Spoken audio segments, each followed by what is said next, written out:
Well, thank you very much again, Dawn. Once again, I really appreciate you taking your time to be here, and you know, my other guests too tonight. We might get Irene on board tonight. I'm not sure. No promises, everyone, but really some really valuable information. I keep learning from all of these people. So happy New Year, Dawn. Thank you so much for your contribution here today, and I will be talking to you soon.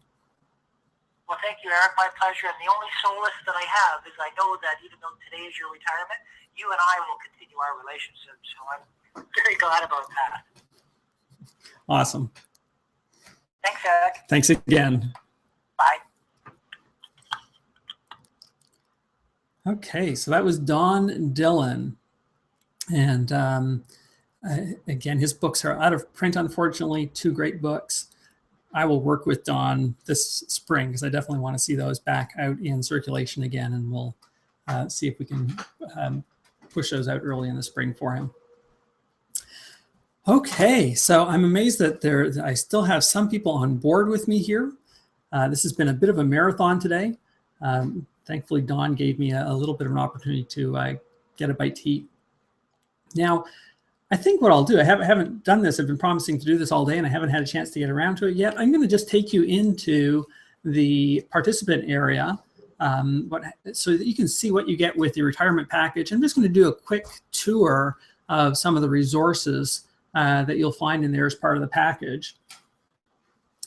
And so I need to switch my frame here again. So just hang tight. I appreciate your patience. Again, I'm just operating this this broadcast on my own today. One-man operation, so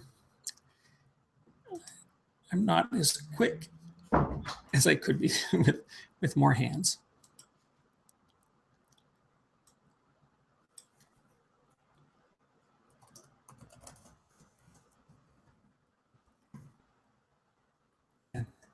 I will be with you momentarily. Okay, I am going to share my screen. I'm on Google Hangouts again.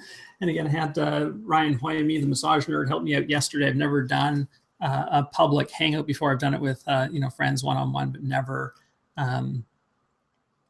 broadcast like this. So this is brand new for me, and I'm learning as I go. Okay, so let's switch the screen here. Maybe.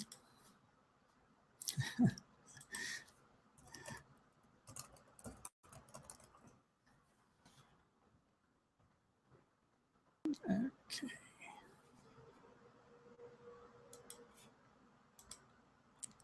I'm going to make the switch. We'll see if this works.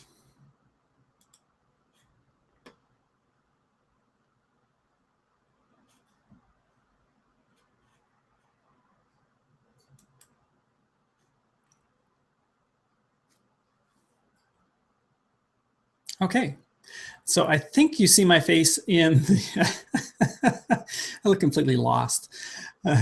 It's always weird looking at somebody going through their computer. So I think we are live online. You should be able to see my face in the broadcast room again. I'm just going to hang up my phone. If you're listening to Don's broadcast by phone, I'm going to hang up my phone. And we'll just check that we have volume here. You're going to look at me.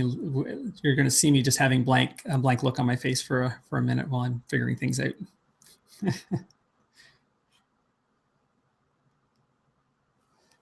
I look completely lost. Okay, good. So we have volume there. Okay, so let me share my screen with you. I think this is the one I want.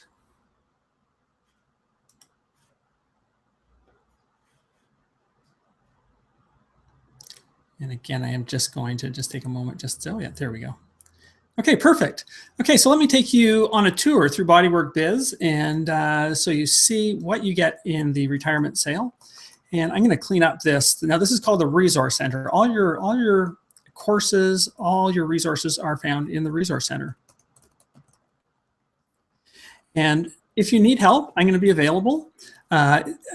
I probably won't get to the help desk tonight, and I might take some of tomorrow off, but by Friday, I will make sure that if you've had any issues, that I will take care of all of those for you. So you can log into the Resource Center in 2 ways. And once you purchase, you'll be sent an email that will give you your login information. Typically, by default, it will be your email address and the password welcome as a default. You can log in here using the Resource Center login box, or you can use the link that you're sent in the email, which is bodyworkbiz.com/user. So I'm just going to log in. Now, I don't have the retirement package, so I won't have everything available here that you'll have. So this is the Resource Center. I'll clean this up a little bit. So there's what it looks like. There's a list of everything that you get, and pretty much you get everything there. Now, to access all the courses, let's take a look at the courses first. All the course lessons are archived for you. Sorry, I'm just going to take a quick peek in the broadcast room just to make sure you're seeing what you should be seeing. Okay, perfect. I think we're good. Okay, so all the courses are listed here, and you can see they're all hyperlinked. And when I click on any one of these, what I see is all the archive lessons organized in different ways. So this is a 101-day program, so you can see there's actually 101 lessons. So massive amount of information, all of these, but it is delivered in bite-sized chunks, so it doesn't feel like you are consuming an encyclopedia. So you can view any of the lessons. Just click on the link, and you can work your way through them. So you can go ahead, you can let the email, you can be paced by the email, or you can jump ahead to any place you want. At the bottom of the page, you'll see a link to the next lesson, so you can keep going through these if you like. Click the up button or the home button. The up button gets you back to the main page of that course. If I click home, I'm going to go back to the Resource Center. You can also, clicking on this blue book will do exactly the same thing. Now you'll see that under this email delivery, oh, here, let me show you the other aspects here. You'll see an access remaining column. So you'll have access, we've promised everyone access to December 31st, 2015. So you'll have at least 1 full year of access to this Resource Center. It's likely that I'll extend it beyond that. I just don't want to make a promise that I can't keep at this point, because I'm just not absolutely certain what my future holds. But I promise you will have access to this for at least a year. The reason why I don't do lifetime access, I never did that, is because whose lifetime? I mean, like, is it the owner's lifetime, my lifetime, the lifetime of the website? You know, this.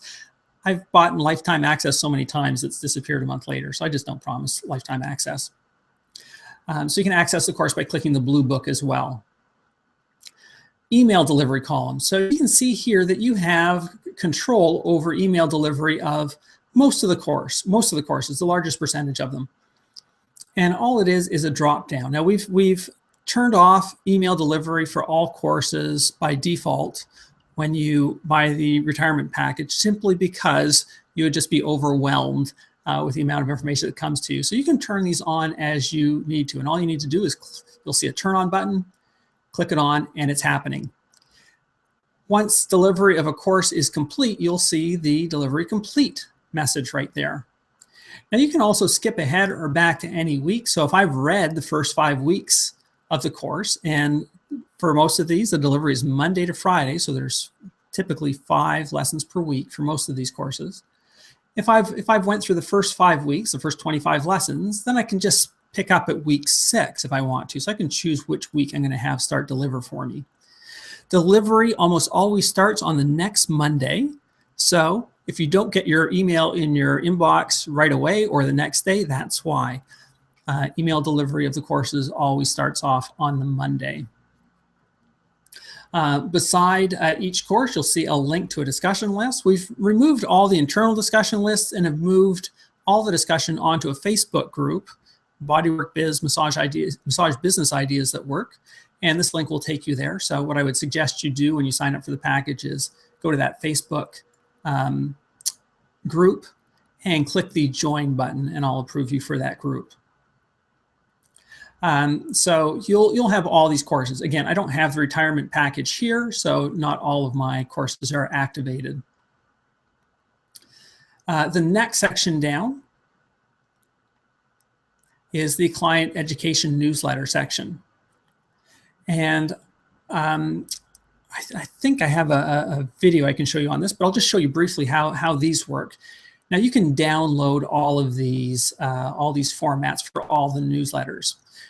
The courses are not downloadable, but as you can see, you can get the email delivered into your inbox for almost all the courses. So you can archive it in your inbox. That's not a problem. For ones with no email delivery, they're either webinars like the Web Marketing MBA, or if the 260 massage tips, there's no email delivery for these. This is, again, just an incredible amount of information. If you want to know, if you want to see marketing tips from successful massage therapists, I've gotten, well, that's 260 times 2. So that's 520 tips at least that you'll have in there from people, and I've screened them all. I've made each of those people send me the results of their efforts of those tips. So I know there are things that work. So you have lots of tips there. Unfortunately, there's no email delivery of those, so you either have to copy and paste them or print them up manually if you want to keep those kinds of resources, but you have access to them for a full year. The newsletters are all downloadable. Let me just show you how the newsletters work. Now, we all agree that client education is super important. How do you do it? Well, this is one of the easiest ways. It's just to have newsletters available in your office to give your clients regarding different conditions they might have. So here, let me click the heading off headaches one. And what will pop up here is I've clicked the PDF version. And this is the easiest one to use if you just want a handout for your office. So what you'll see at the top is a form here, and all you need to do is type into those fields, whatever your company name is.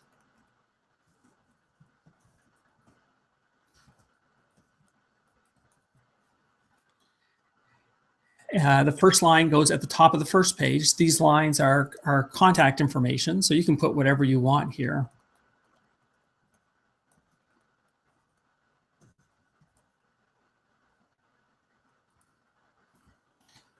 As much text will fit, you can do that. Step 3 says click here at the cursor in the box. This is from an old version of Adobe Acrobat. You don't need to do that now.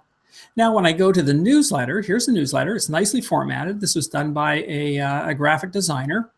The illustrations are done by Beverly Ransom, that is a medical illustrator. She's probably done illustrations in many of the textbooks that you use. So she did the medical illustrations. That's all nicely formatted. And you can see that your company information is there at the top of the newsletter. If I go down to the second page, there's your contact information at the bottom. Now, this isn't blue, it's just highlighted here because these are dynamic fields. So these are fantastic handouts to give to your clients. The way I would suggest you use them is that you have these all printed up, and when the occasion calls for it, pull one up, circle points that are important for that customer. Personalize this. Don't be afraid to write on it.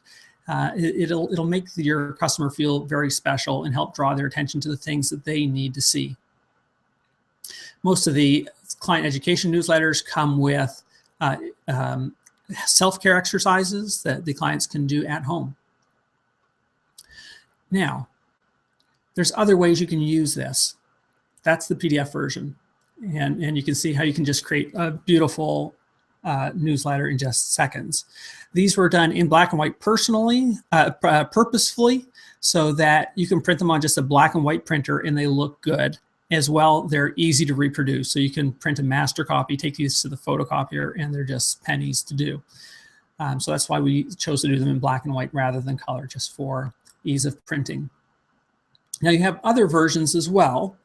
You have a publisher version, which is Microsoft Publisher, which is a desktop publishing software, so you can edit in there if you do have that program. I wouldn't suggest it, you don't need to. But you also have text versions. You have the text in a Microsoft Word document and in a text document. I'm just going to click on one of these.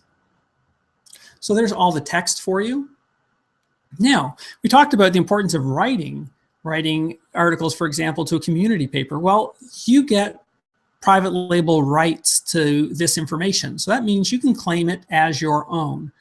So all you need to do is just put this, or you can actually send the document as it is if you want. You can send the text document to the community newspaper that you want to submit your article to.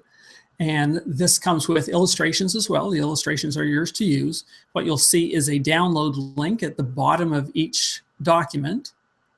So all you need to do, because it's a text document, you'll have to copy and paste this into your browser to download the illustrations, but you get all the illustrations as well.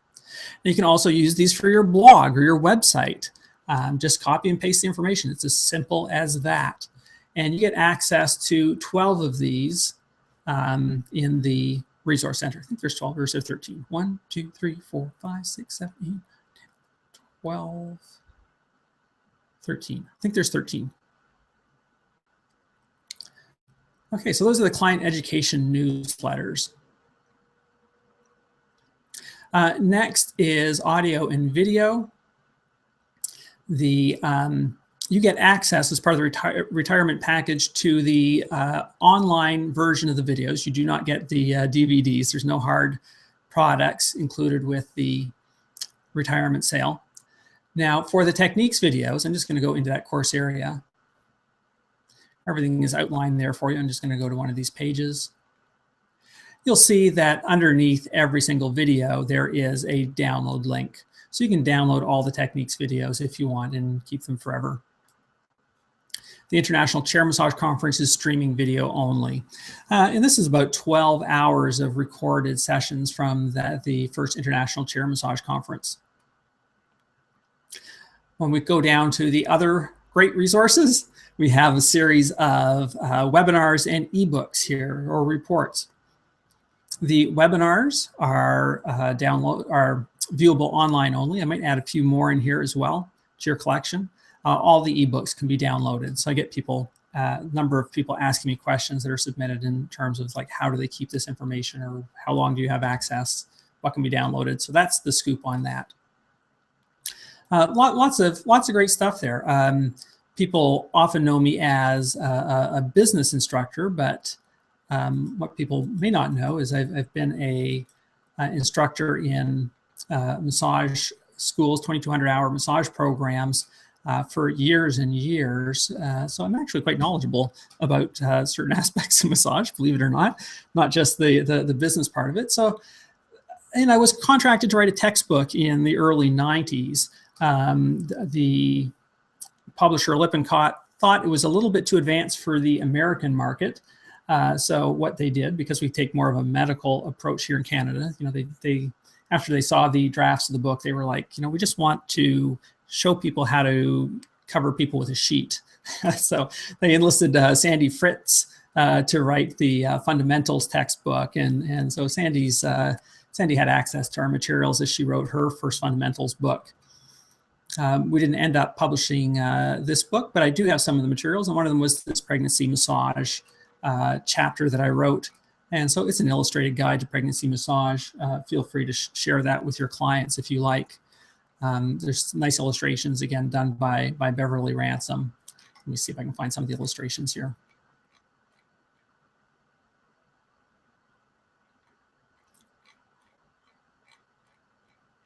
Okay, maybe there's no illustrations. I'm not sure if it's just my PDF. Oh, there we go. Yeah, so we have some illustrations done. Some self-care stuff for pregnancy women, so and well referenced. So you get some little treats in there. I won't go through them all. So that's the Resource Center in a nutshell. Again, if you're seeing things showing up that you're wondering what they're doing or they shouldn't be there, I'll make sure that's cleaned up. If you get things like this here in the video section, it's because this is the hard version that you can buy from the Resource Center. Again, if you have any support issues, just submit a ticket to the help desk or send me an email. I'll get back to you as soon as humanly possible, but that I really can't promise to get back to you before Friday morning, although I may be able to. But rest assured, you'll be taken care of. There's just a little bit of a deluge here right now. Now, let me just introduce you. I'm just going to go in the room and see if there's any questions so far about any of these resources.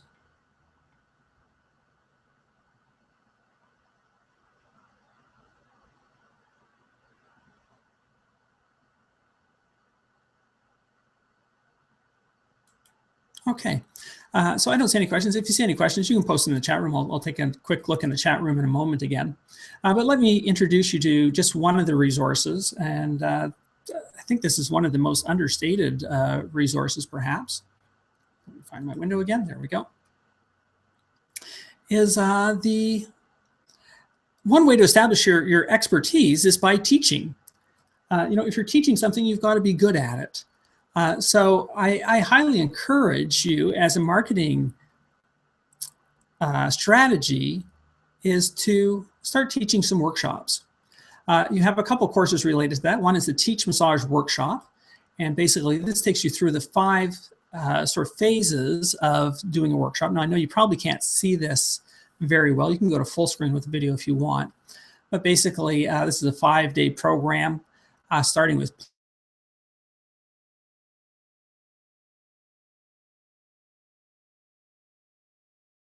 results. So a very comprehensive course in terms of how to develop any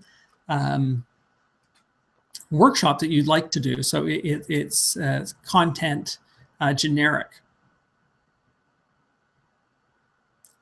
I'm looking for the massage class in a box, and it's not activated here in this particular in this account. So I'm going to activate that in a minute because I think it's a great resource that you should know about.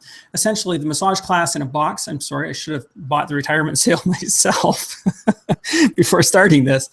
So the massage class in a box is a presentation kit. And basically, it contains everything you need to run a massage workshop. And this workshop that's outlined in this massage class in a box is a seated massage workshop. So it's done through the clothing using just standard chairs. You don't even need special massage chairs. And the reason why I developed this particular presentation kit is because it's just so super practical. You can do it anywhere, absolutely anywhere. All you need is a little bit of space and some regular chairs. People don't have to get undressed, so people are comfortable doing it. And it's just super practical, and it's techniques that people will use and will practice because they're not likely, if you teach a Swedish massage workshop, you know, they're not likely to get their friends naked to touch them. It's just something you don't normally do, but this is super practical. So what you get in here is part of the massage class in a box. Let me just see if let me just see quickly if I have any other notes here around this, because I don't want to take the time to.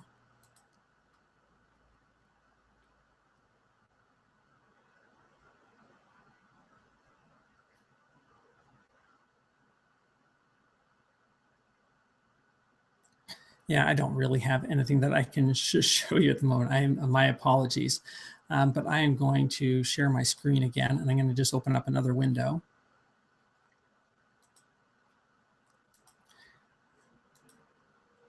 Okay. Let me just share this window with you. Just an overview of the massage class in a box.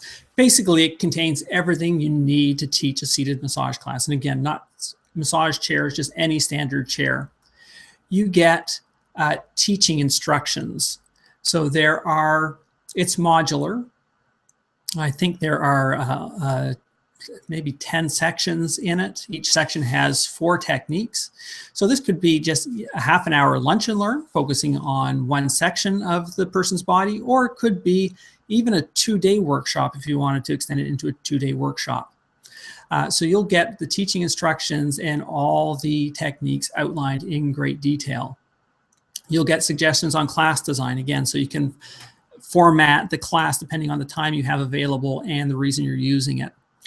You get marketing materials. Just like the newsletters, all of these resources that are in the box are, I call it a box, it's a virtual box. All of these resources you get in the virtual box can be personalized, just like the newsletter. So you can attach your company information to all the handouts. So you can download illustrated class handouts. No, Beverly Ransom did not do these illustrations. Someone else did these illustrations, but really nice, clear illustrations of how to do each of the techniques. You get teaching notes that are basically like a script. If you just read through the notes, that would tell you exactly what you need to do to communicate what the technique is. You get niche-specific marketing materials. So you could easily, at Valentine's Day, do this as a couples massage class. Or you could do it as a pregnancy massage class. So you can gear this towards different kinds of markets. And so there are a number of promotional materials, again, that can all be customized with your information for specific niches. And then you get the videos that go along with this. And the videos are for your personal use. They're not to be distributed. Okay, so that's the massage class in a box. So if you are interested in teaching massage workshops, again, go to the Teach Workshops, Teach Your Own Workshops class, take that one, and then take a look at the massage class in a box for the resources that will help you do that. Again, as you're going through this information, I went through this with listeners earlier today, but I'll just do it again. It seems a little bit overwhelming when you first go in there and you see just so many courses, so many thousands of pages of marketing materials. It's like, where do you start? And I take it back to this blog post that I did some time ago, is how did this man eat an airplane? Michel Lotito actually ate a Cessna.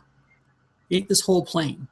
And how did he do it? Well, he did it one bite at a time. Of course, that's how you eat anything. How do you eat an elephant? You eat an elephant one bite at a time. And that's the same approach I suggest you take to the resources that are available to you in this retirement sales package. So decide what your needs are. And if you need help with that, then send me a help request. I'll help direct you to the resources that I think are the most relevant for you. But for most people, I would recommend the 60 Clients in 60 Days program.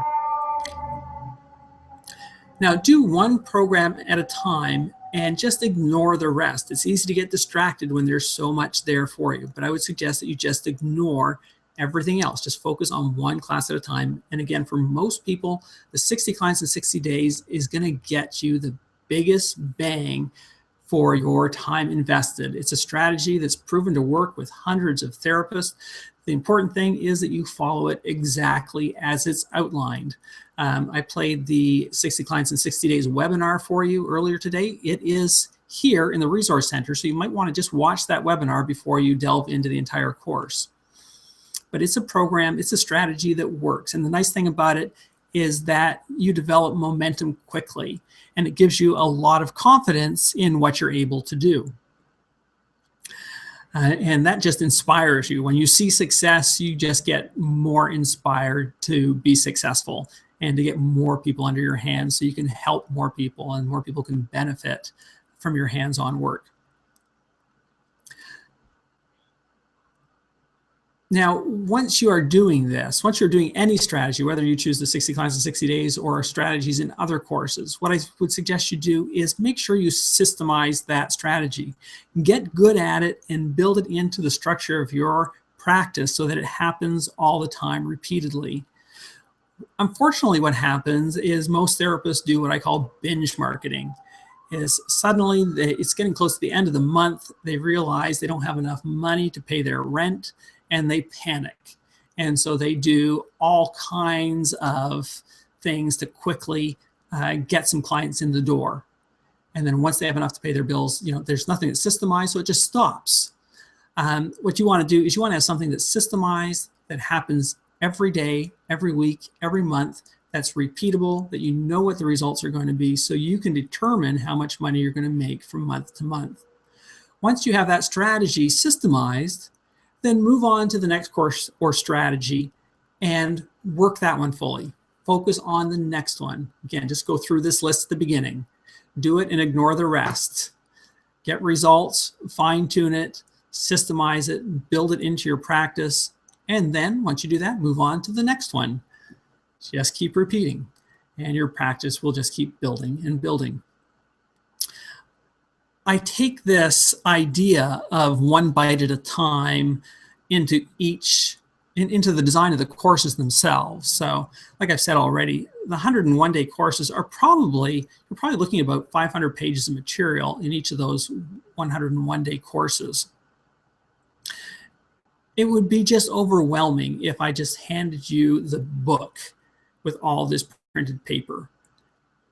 Again, when I start to feel overwhelmed like that, like when someone gives me something like that, I just want to lay down and have a nap. I don't want to have to deal with it. On the other hand, the courses of BodyworkBiz are delivered in bite-sized chunks. So it only takes 5 to 10 minutes each day to look at the lesson. So make it a ritual. Every morning when you drink your coffee, meet me in the inbox. Have a little chat with me. We're gonna have a little chat over coffee. The material, if you've ever taken any of my courses before, you'll see that it's very accessible. I avoid big words. I have had training in business at university. I do not use any complicated terms, and if I do, I will make sure you understand what those mean. So it's very accessible, very easy to read. Just meet me every morning, just for 5 minutes, and then you can have the weekends off. The mail delivery, like I mentioned, is usually Monday to Friday. So before you know it, you have an incredible education, and it doesn't even really feel like you've done any work.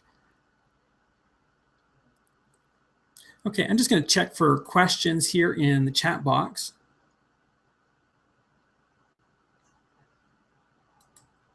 Okay, so I'm just going to continue with some of the other resources. I just want to see what slides I have here because I'm just not absolutely certain what I have.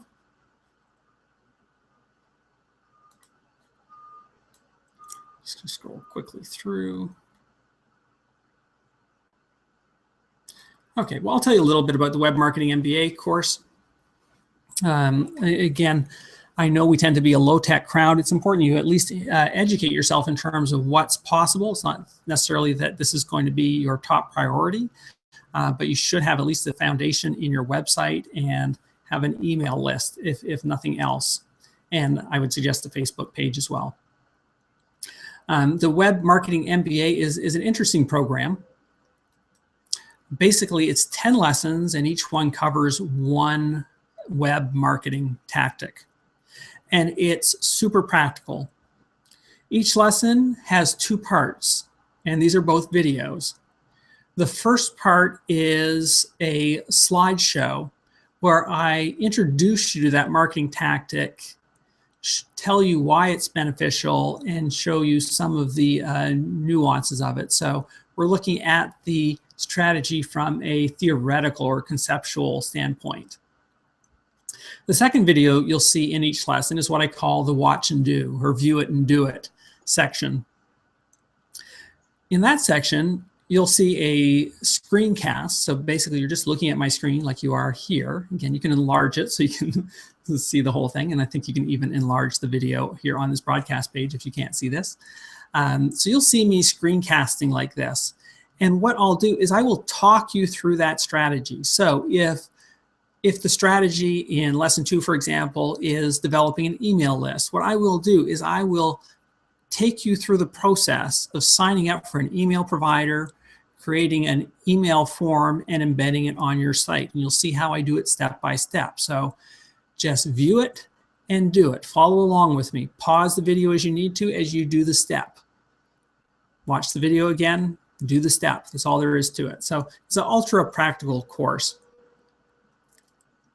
Now, I just want to give you one caveat, is that anything that's taught about web marketing is usually outdated the minute it goes online. It's just crazy trying to keep up with all this stuff. And this particular course was developed a couple years ago, and things changed since then. So what I'd like to do is go through.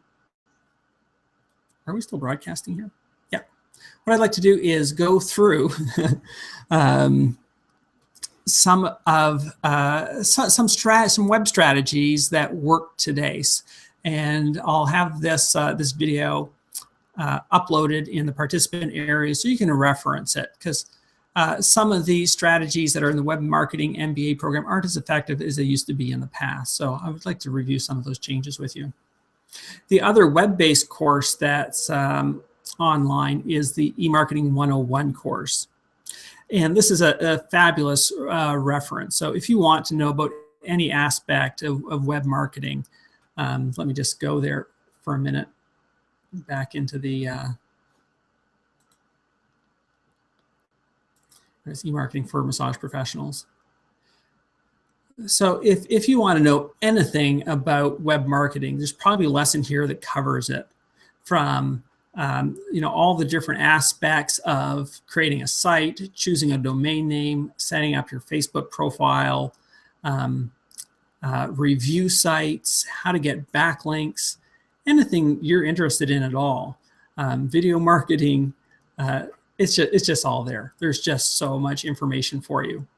Groupon and social discounting sites. So if you're going to run a Groupon campaign, I mentioned, make sure that you read the lessons in this eMarketing 101 course. It can literally save your practice because you can do Groupon wrong.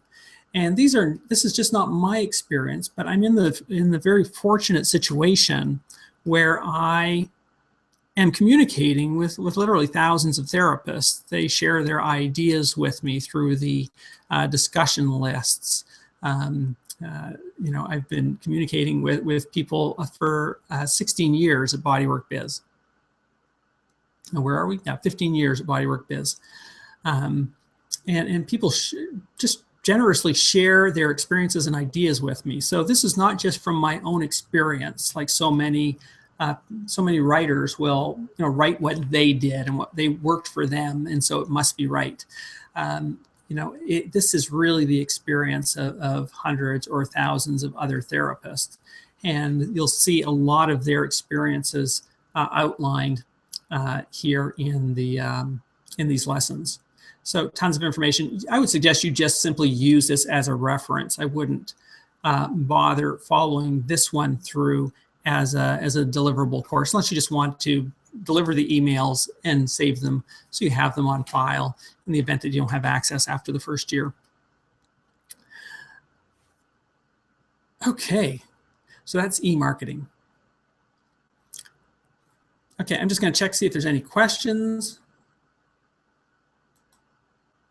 Okay, so what I'm going to do is I'm going to revisit web marketing and go through. Close this up. And go through what you need to do in 2015 in terms of web marketing. What's changed? Because, well, let's just open up the file and we'll talk about it. Just got to find it.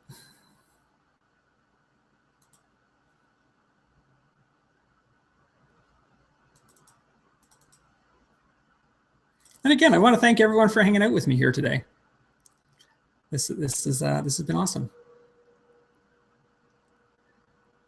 Okay.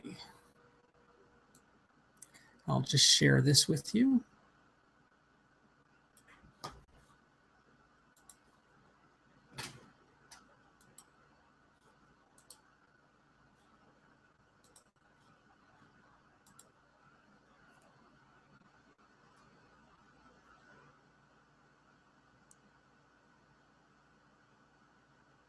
Okay, that should come up any moment now.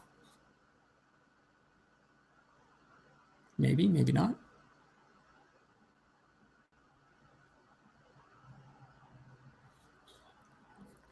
There's just a delay in Google Hangouts.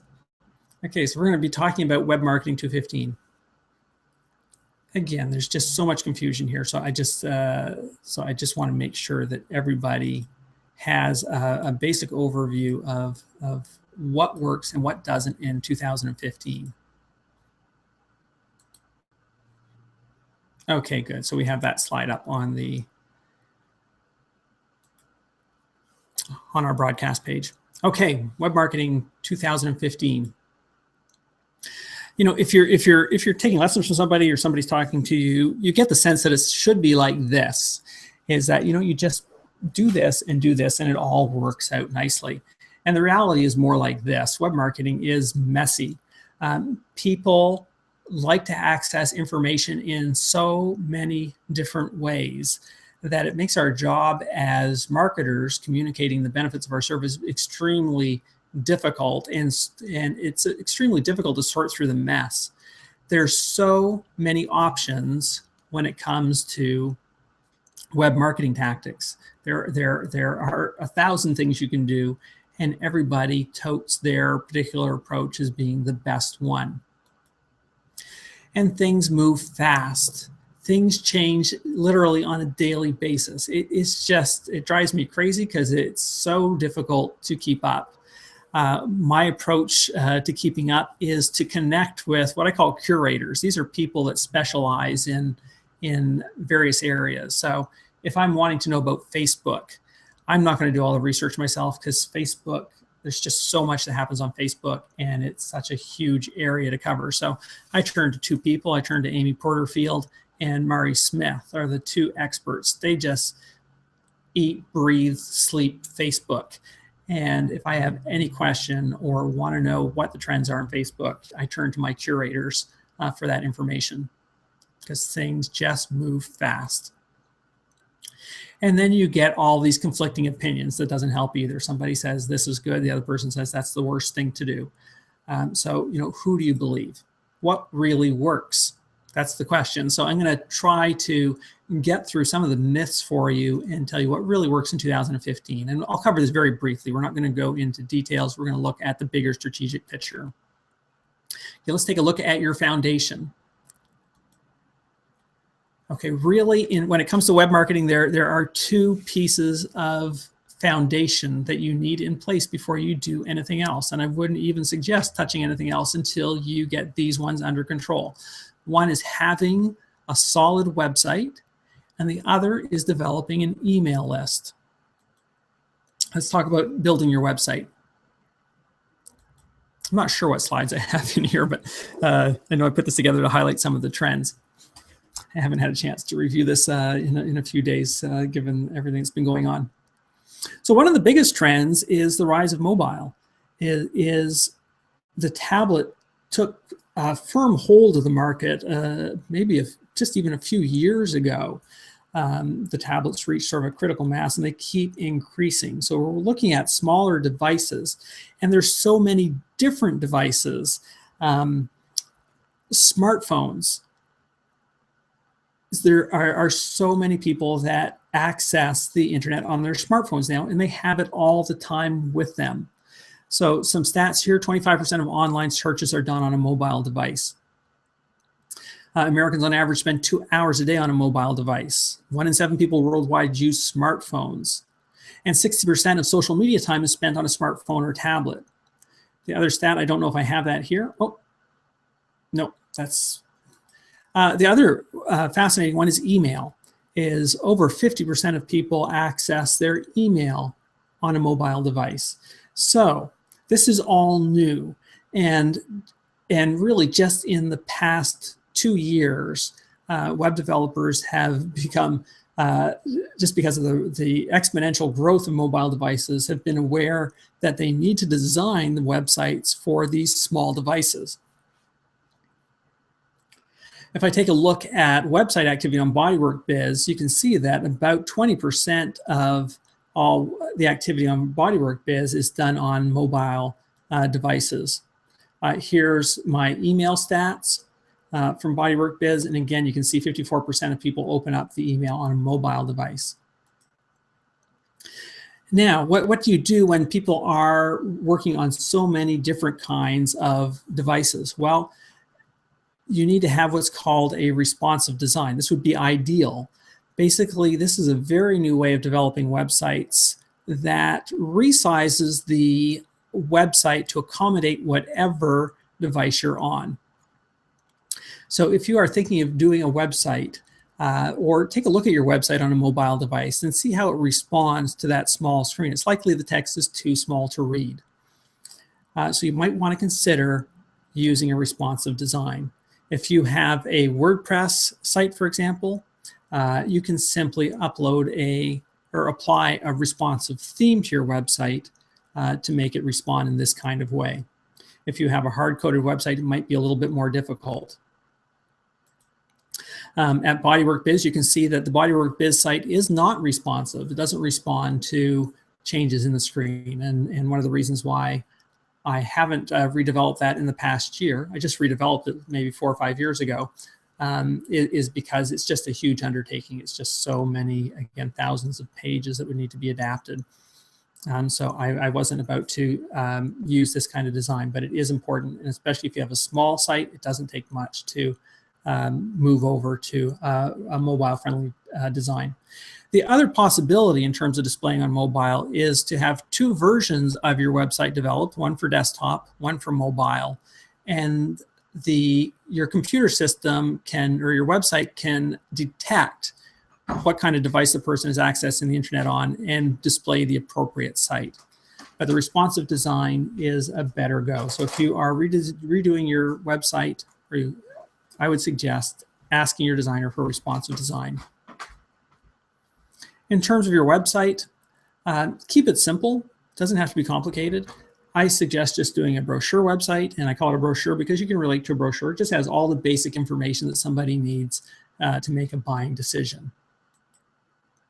The 5 pages I would suggest you have are a home page. I would suggest you have a products and services page, and even break out each product or service on a separate page for search engine optimization purposes, an About Us page, testimonials for credibility, and a Contact Us page where you can also have your hours and your location. Let's talk about search engine optimization. Okay, so basically search engine optimization, do I define that? No, I don't define that for you.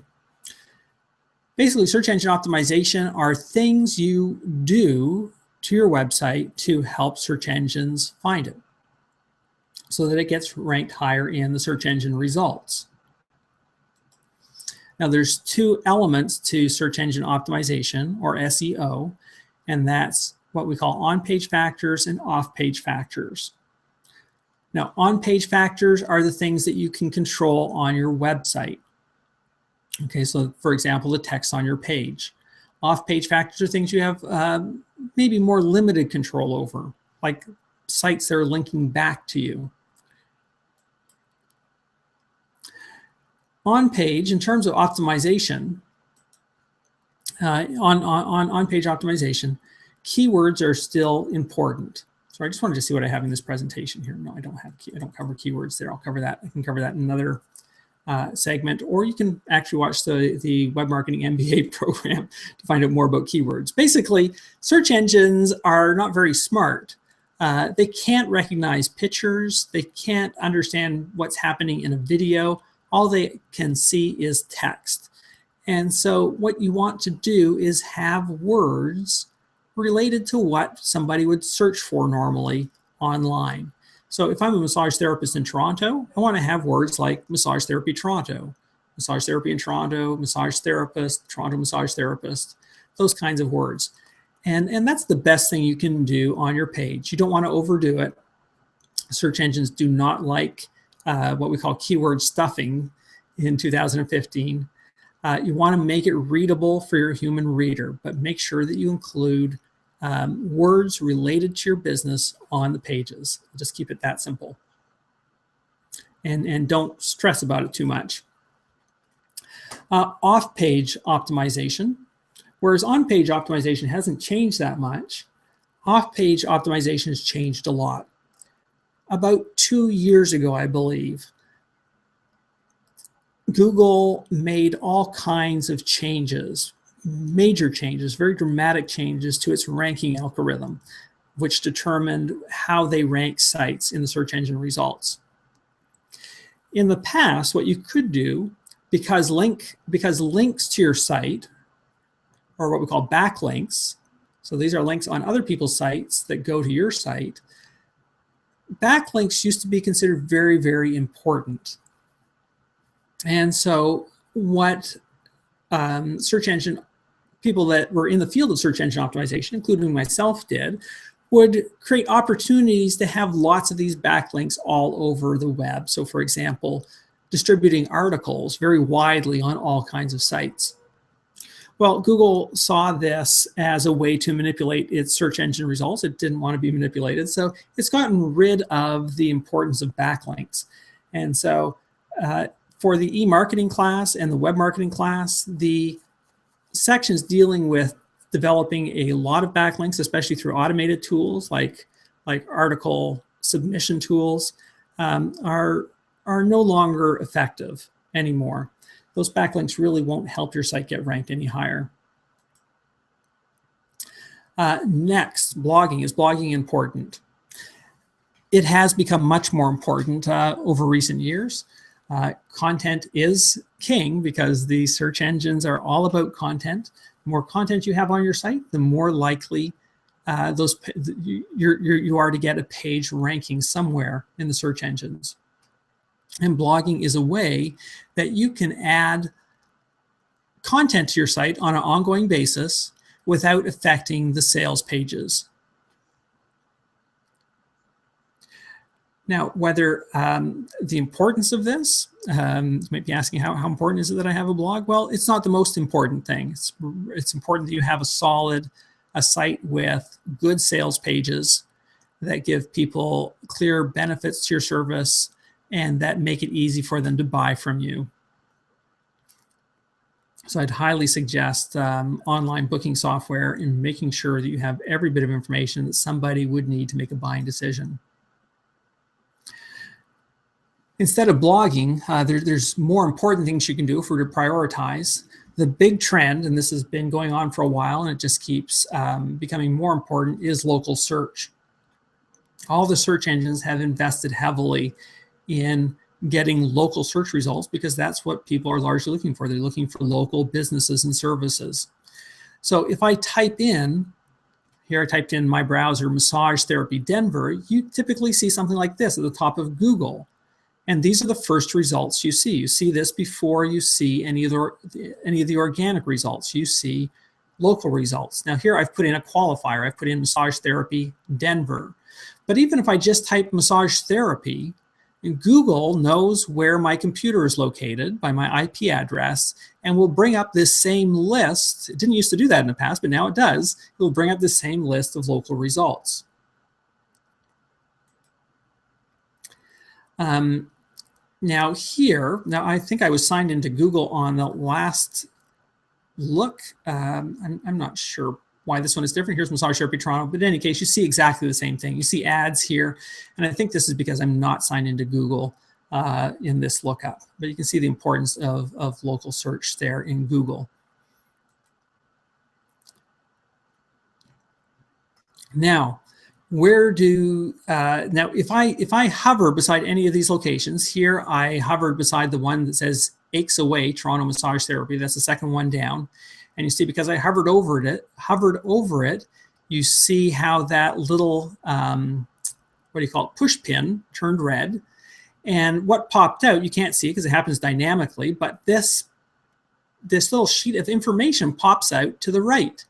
Aches Away Toronto Massage Therapy. It has an address, phone number, hours.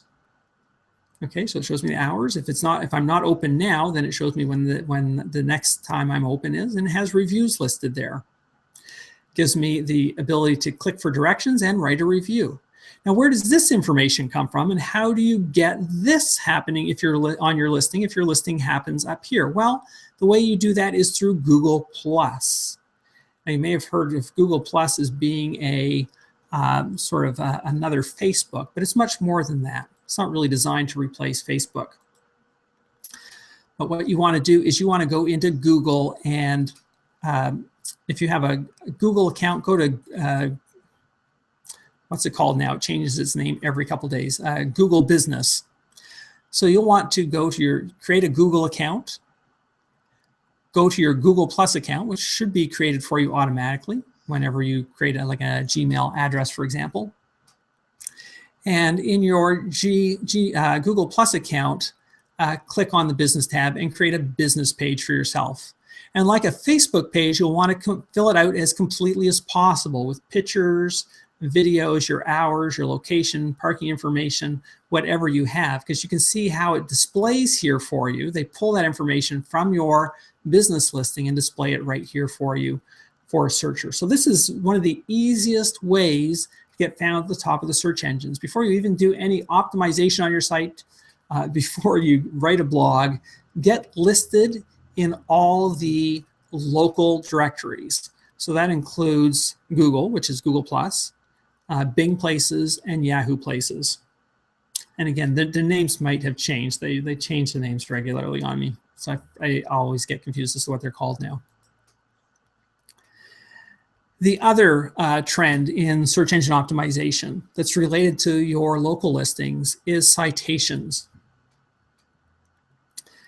Now, citations, I'll just give you a definition of this. A citation is a mention of your business name with another piece of business information, such as your name, address, phone number, or a combination of the three. So this is referred to as NAP, name, address, and phone number.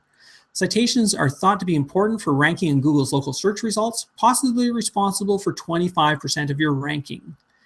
So the more of them you have from quality sources, the better your business is likely to rank. So, like I mentioned in the past, Google relied on backlinks to help raise the profile of your site in the search engine rankings. Now they're looking, now with a focus on local search or local businesses, what they're looking for is they're looking for citations or mentions of your business name, your phone number, and your address on other sites.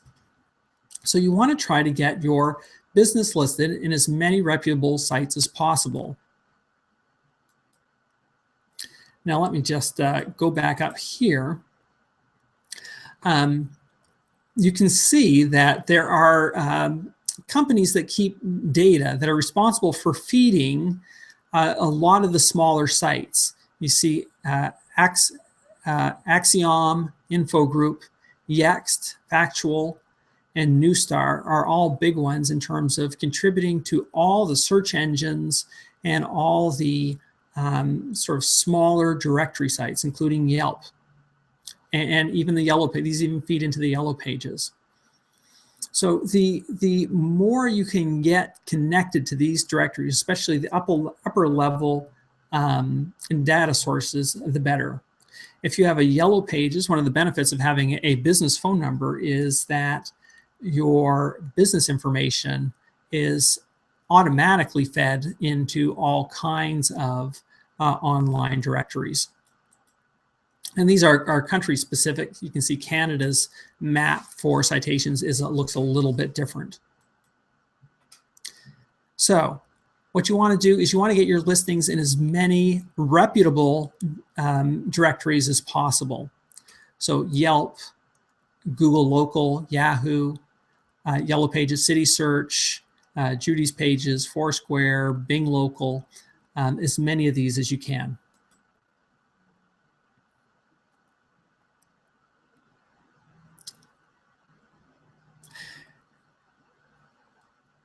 Now, the other reason why you want to do this is because directories and review sites are given a lot of preference in 2015 over individual sites. So here I typed in Massage Therapy Vancouver, and on this site, the first two listings that came up, and these are not ads, these are actually organic listings, came up above the local search results. And you can see that these are from Craigslist, the top one, and Yelp is the second one. So you can see how in the past, whereas normally a individual clinic would have showed up at the top of the results that Google would have seen as most significant, now what's happening is you're getting more directories showing up at the top. Here, when I look at Massage Therapy Toronto, 3 out of the 10 top organic results are directories. Okay, the other part of your foundation, actually, I'm just going to see if anybody has any questions in the chat room because I'm going through this quite fast.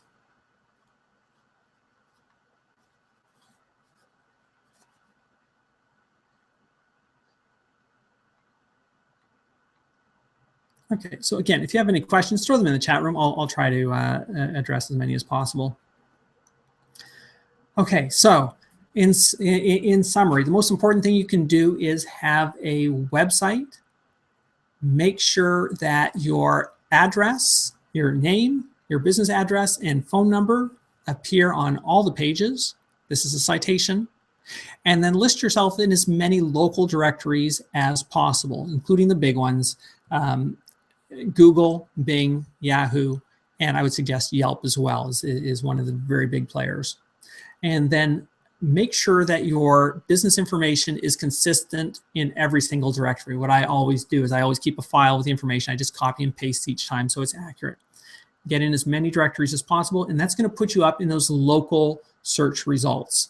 And will also help your website rank in the organic results too, which typically appear right below the local results. Okay, going back to your foundation. So that's my suggestions for web marketing. Don't worry too much about, again, don't worry too much about keywords, optimization of your site. That's not as important as it was. Even domain names. In the past, what we called exact match domain names were very important. So, for example, most people, if they were looking for massage in a city, they would type massage Toronto or massage therapy Toronto. So it was important to get a domain name with the words massage therapy Toronto. And those were always given preference in the search engine results. Now it doesn't matter. Use your business name. It's actually a better practice to use your business name now. So don't get too caught up in any specific aspects of search engine optimization. Just make your site useful for visitors. It's the most important thing you can do in 2015, and get listed in as many reputable directories as possible.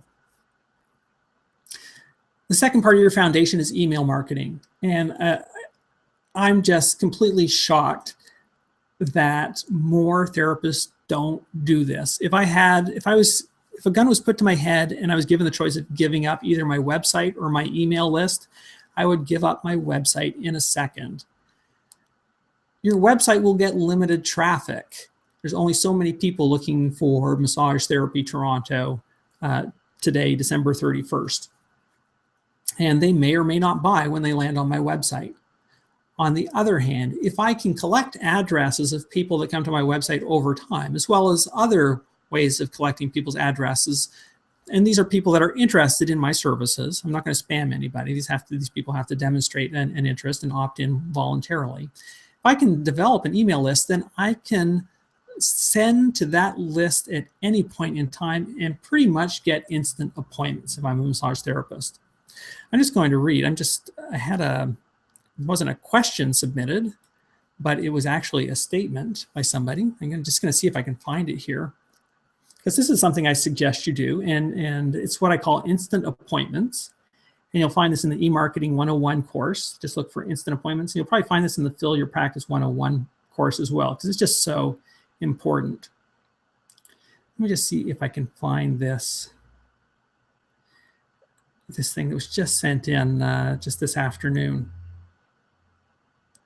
So this is someone that bought the package, and they are working on the 60 Clients in 60 Days program.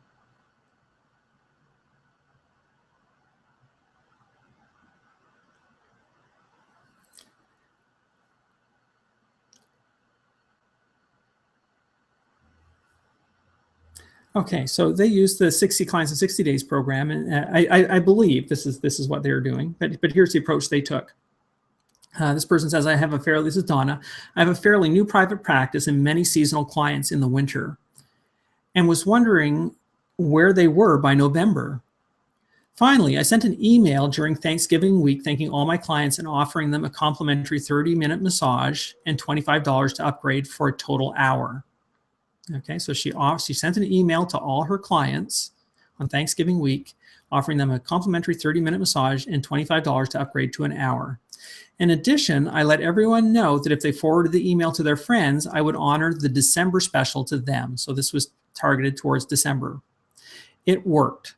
Within minutes of sending the email, I already had 2 clients that were seasonal book.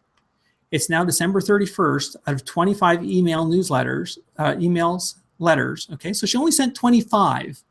She only sent 25. That's it. So you don't need a massive list to do this. Out of the 25 emails 20 people came back. Incredible. 10 of them bought my 3 for $100 gift certificates, and 10 rebooked. And she says, I've lost count of the new clients. I think 6 or 7 within 30 days. Woohoo! So good for Donna. But it just shows you how powerful email can be. So she's made probably by reactivating those clients. I'd have to go through some math.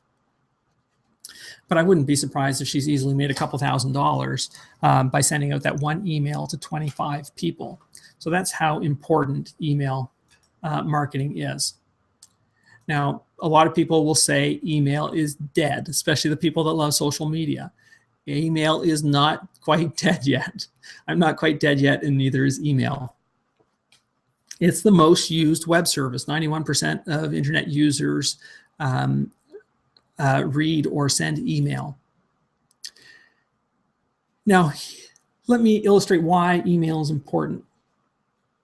And again, I'm just going to go into the chat room just for one moment and just see if there's any questions, if people are still with me here.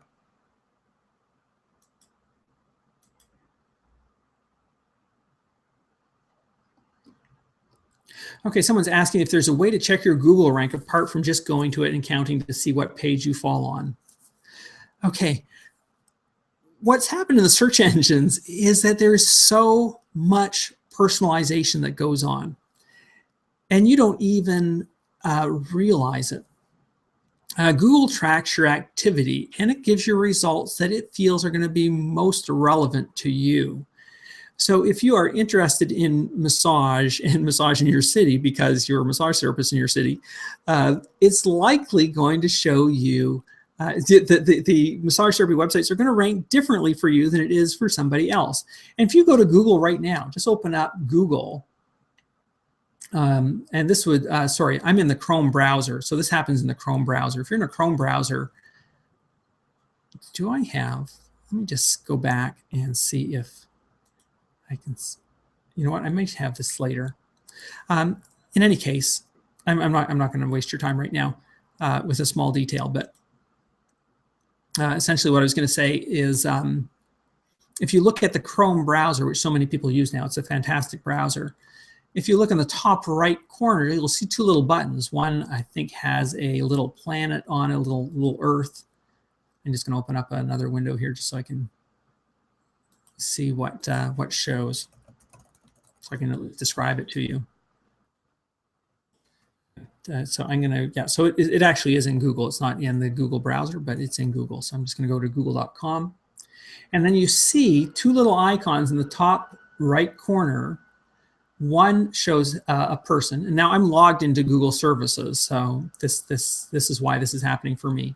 You see a little icon of a person and a little icon of a globe. Well, what you see there, by default, a little person is clicked, and that means it's personalizing results for you on a variety of levels or in a variety of ways.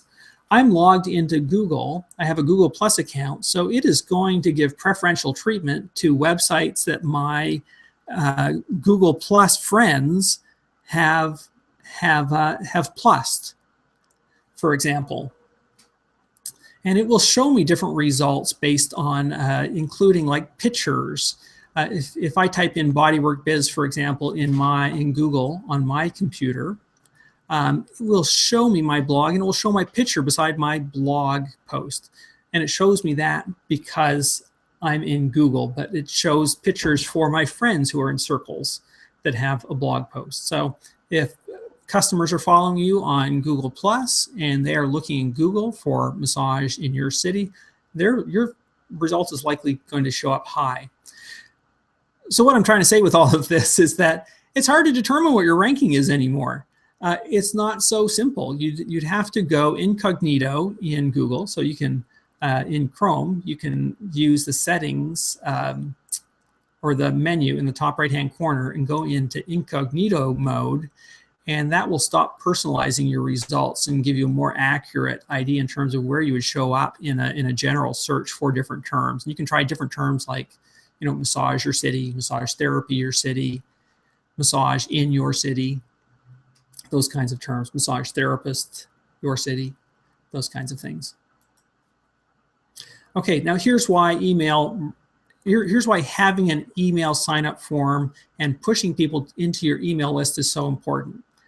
When somebody comes to your site, they have really two options. Is they can take action and book an appointment with you.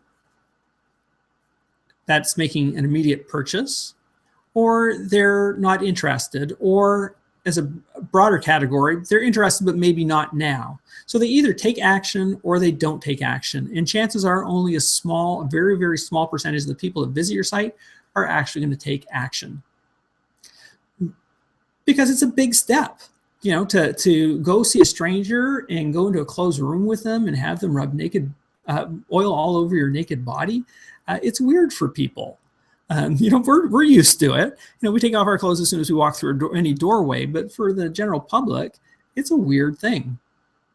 So, you know, you're not going to get a high response when people first land on your site. But if there's a very low risk offer, there's a very low risk way that they can identify themselves, then they may do that. They're more likely to do that. So for example, what I did on quite a number of sites that I've developed for massage therapists is offer a coupon, make it a very prominent part of the home page. All they need to do is enter in their name, their email address, and they get a discount coupon for their next visit. Again, with conditions. So it's for first-time clients only. And in the process, they're told that they're going to be signed up for my newsletter and that they can unsubscribe anytime. Well, when you make that kind of offer, you're going to get a much higher response. So what's going to happen is you are going to get people that make an immediate purchase, and you can expand that purchase. And those people, because you're following up with them by email on a regular basis, you're going to be kept at the top of their mind, and they're going to use you more and more. So those dollar signs, that dollar segment, that segment of people visiting your site that are making you money is going to increase.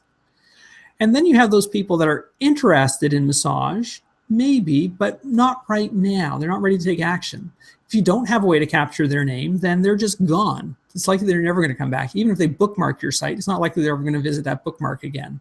But if you can get them on your email list, then you have a chance to connect with them again. And once they get to know you through your email newsletter and become familiar with your presence, then they're much more likely to book. So the percentage of people that are going to purchase overall as a result of that newsletter just expands dramatically. In terms of providers, there's a few I might recommend. MailChimp is very full-featured, but anything that has lots of features is a little bit more difficult to learn. So expect to spend some time learning that. But it would be free for most, for the size of most massage businesses. Constant Contact is a very popular one simply because it's easy to use. It is relatively expensive for what it is, though, but it is easy to use. I find it a little bit quirky. I don't like using it, but a lot of people use it, and it's very popular. The one I recommend in the Web Marketing MBA course, and I take you through the whole process of this, is TinyLetter. Again, it's a completely free service, and it's legitimate. It's actually run by MailChimp. And it's sort of a cross between professional full-service email provider and your regular inbox. So it's very easy to understand, very easy to set up. And in the Web Marketing MBA program, I'll take you through the process of setting up an account on TinyLetter, embedding a sign-up form in your site, and sending out newsletters using this particular service. Completely free, an unlimited number of users. Or at least it was. Again, everything changes by the day. But last I know, it was completely, they're never going to charge for it, but I think it's an unlimited number of users. Eventually, so this is good for people who are just, TinyLetter is great if you're just dipping your toes into email marketing. You can always upgrade to MailChimp later once your practice is doing well. Yeah, so again, I just have a note here, more on email marketing. Check out lesson 3 of the Web Marketing MBA program. Another trend is just visual content online. Visual content is given much higher weighting online. So if you haven't gotten into doing any video, now is the time to do it. We had Ryan Hoyme, the massage nerd, on this morning talking about video and some aspects of video. So again, I'll have recordings of this broadcast available for you, and you'll be able to go back and listen to that later. Video is much easier to do than you could possibly imagine. Just use your smartphone. So chances are 9 out of 10 that you have a smartphone. Just get somebody to record you. Easiest place for content that is search engine friendly is to write a list of the most frequently asked questions you get from clients. Okay. Write down those most frequently asked questions, or anytime your client asks you a question, write it down and make a video on it. You answer these questions all the time, so you probably have a very polished response to these questions. So it would be no problem if somebody turned a video on you and just asked you the question and you answered it.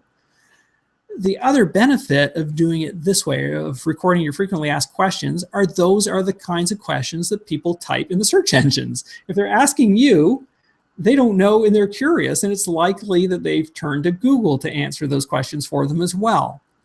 And so if you do a video on those topics, and when you post your video, write out the question. You can even transcribe your answer so that all the words that people use in asking those questions are there. And that's likely to be picked up in the search engines. What's been really interesting in 2015, and this is a new development that Facebook just implemented this year, is that Facebook now gives preference to videos. And you'll notice it as you scroll down your news feed in Facebook, that videos start playing automatically as you go over them. And this catches people's attention, and people tend to watch just a ton of video on Facebook since Facebook has implemented that little change. And so people are now talking about the fight between YouTube and Facebook for video views. It's true that video views are up exponentially in Facebook. So as well as posting your videos on YouTube, which is sort of the 800-pound gorilla, you also want to make sure you have your videos posted on Facebook. And you can post those and repost those regularly.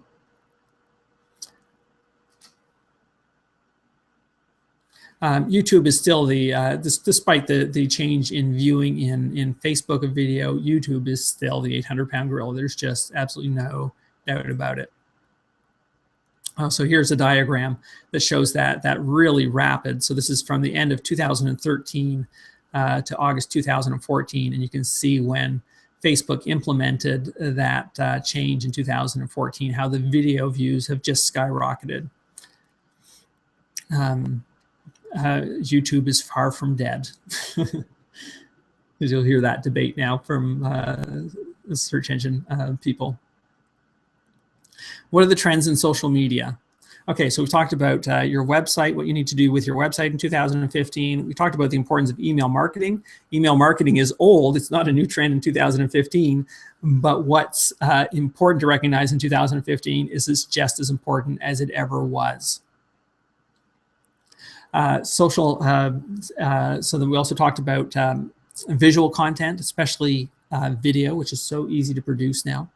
How about social media trends? What's new in social media? Well, there's always new stuff happening in social media. If we take a look at some of the big players, Facebook, that's the big one still. User numbers still continue to rise. Facebook has 1.3 billion users. The largest percentage of adults have an account. Two of the biggest changes that happened this year that's going to affect you in 2015 is, like we already discussed, the video audio play in the timeline. So when you create a video, post it to your timeline, and then repost it occasionally throughout the year. So don't just post it once. Post it several times. Just leave time periods between your videos. The second one is that page posts on your business pages are no longer going to show, I keep putting in timelines, not in timelines, in people's news feeds. So correct that, please. Page posts will no longer show in people's news feeds. Other things, I've talked about this already, is that you're going to have to start advertising. If you have a page in a business page in Facebook, the only way that people are going to see your posts are if you advertise.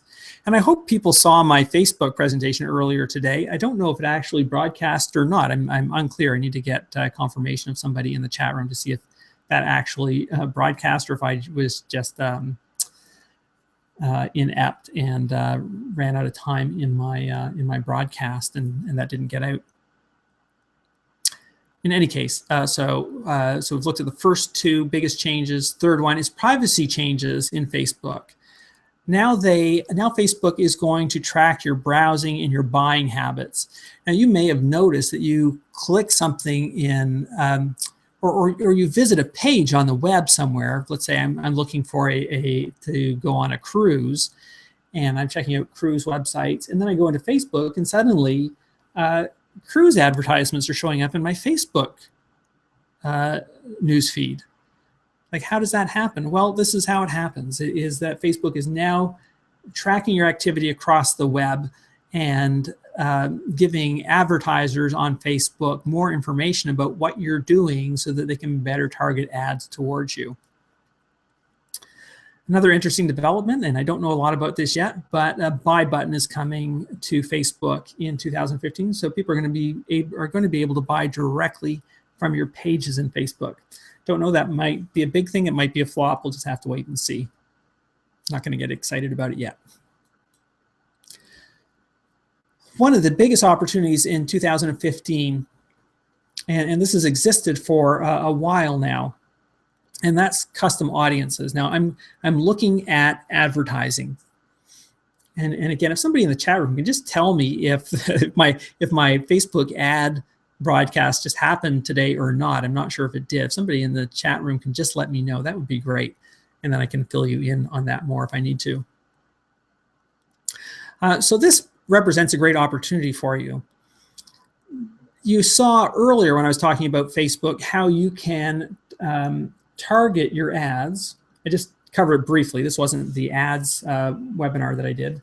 But when I was talking about boosting posts, you can see how you could target to very specific groups. Well, this allows you to target to contacts that you may already know, but that you are not connected to on Facebook. And the way you can do this is by entering your email list. Here's another reason to collect emails, or your clients' phone numbers into Facebook. And what that will do is Facebook will compare those email addresses and phone numbers with the email addresses and phone numbers of their users. And if they find matches, they will create a custom audience for you that you can advertise to. So basically, you can advertise to your existing customers. Okay, why is this a good thing? Now, I should say that Facebook doesn't tell you who those people are. It just creates a custom audience and tells you what the total number of people on Facebook are that match those email addresses and phone numbers. So you don't get information on specific people in this audience. So why is this a good thing? Well, we know that email delivery is low.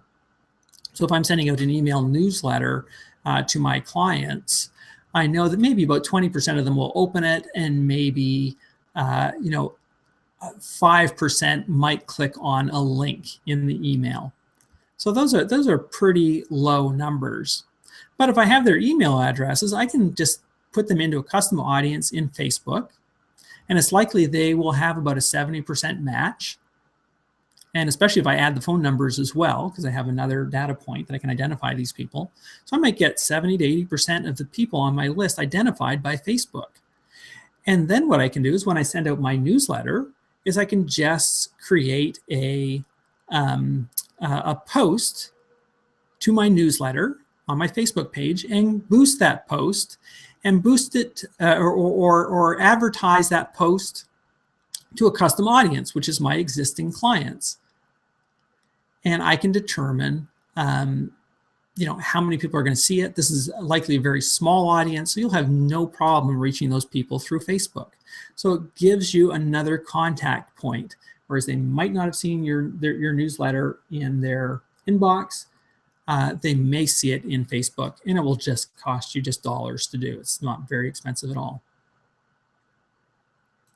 There's all kinds of things you can do with Facebook advertising, and if people tell me that I didn't cover it, I might cover it before I finish off tonight because it's just so important. LinkedIn continues to be underestimated.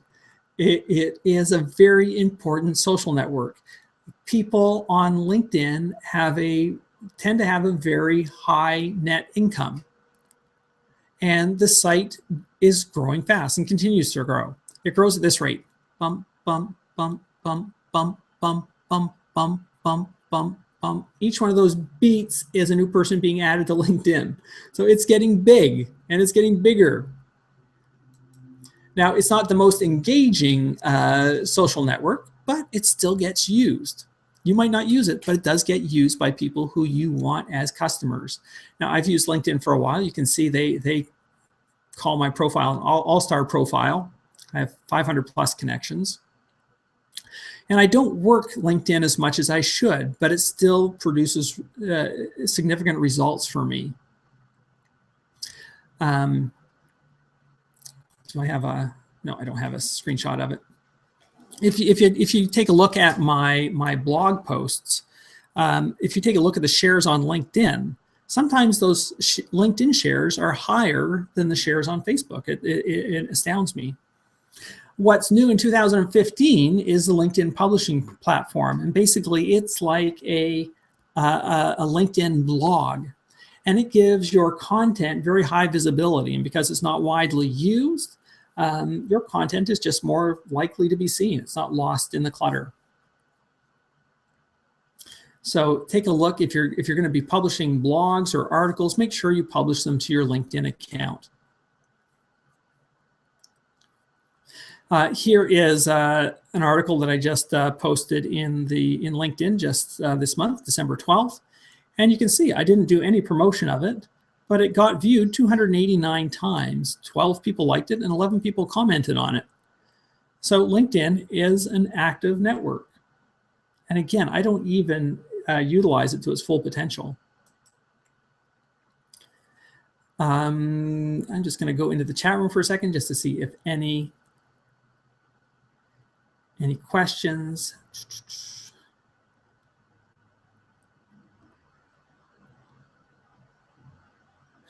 Yeah, you don't want to use faxes anymore. That was like so 1970s.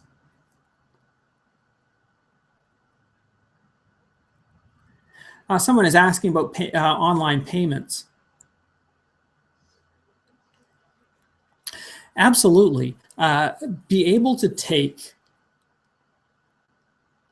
electronic payments. It's crazy that in it'll be 2015 tomorrow, in 2015, that every therapist is not accepting electronic payment. It's just absolutely crazy. If you do not accept electronic payments, then make it a priority for the first week in January to set yourself up. If somebody, what is somebody going to do if they want to buy a package of 10 gift certificates from you? You're like, they're not going to carry $800 in cash in their pocket. So you lose that sale. You absolutely have to have electronic payments. So for Leslie, yeah, absolutely. This week, run out, get some method of collecting electronic payments. There's a couple that I might recommend. Leslie's asking for recommendations. So good for you, Leslie, for checking this out and going for it. Two I might suggest is PayPal. Very easy to set up account. It connects directly with your bank account, so you can do direct deposits into your bank. It doesn't cost anything for a basic business account. You can get an upgraded account with a web terminal for like something like $30 a month, and then just your processing fees, which are pretty minor. So it's a good alternative. And they have a swipe device for your mobile devices, so you can swipe somebody's credit card and process the payment that way. You don't have to enter it manually. The other service I discovered a couple of years ago and that I really love is Square. The setup of that is done in just minutes. If I recall correctly, I was just amazed at how simple it was to set up an account. And again, they will send you a little swiping device that you just plug into your smartphone, and you just swipe the card through this little swiper and the payment is processed. And again, you can enter the credit card information manually as well if you need to. I think it might have a higher interest rate if you do it manually rather than doing it electronically. So PayPal is a great option. Square seems to be a very good option too. Both of them you can have set up within days. So there's no reason why anybody should not be accepting electronic payments. The other thing I wanted to, this is just a pet peeve and sort of just a side note, is I think every massage therapist should have online booking available. Again, we are in 2015, almost, just hours away. Almost everybody has a device within 3 feet of them that they can grab any time at all. And if they want to make an appointment, they don't want to be playing phone tag when they would have the option with other massage therapists to simply just look at all the availability that you have through the week, click a button to reserve the spot, and even pay for it by their credit card right then and there. It's just so convenient for people. Now, I went to, I travel quite a lot, and a lot of times when I travel, I like to try to get massage in different cities. And, one of my more recent trips was to Colorado, and I spent, it was a Sunday, so I'll give it that, it was a Sunday. And I had a very limited window to get a massage, and I must have called about a dozen clinics. They had no option for me. Some of them didn't even have their hours listed, so I didn't even know if they were open on Sunday. Others had hours, so I called their numbers. Nobody was answering the phones. They had no online booking, so I couldn't see anybody's availability. It just gets frustrating, and I was persistent. Making a dozen calls and waiting for people to get back to me. But not everybody is going to be that persistent. If somebody wants a massage, they want it now. They want it fast. And this is the age we live in 2015. People want things instantly. And if they have to wait for 6 hours for you to return a call, and then they miss your call and they have to call back, it's just likely not going to happen. So accept electronic payments and get online booking on your website. Make it as convenient for people to buy from you as possible. Stop putting up obstacles for them. Make it easy to buy. It's well worth the $30 a month it costs you to get a good online booking software.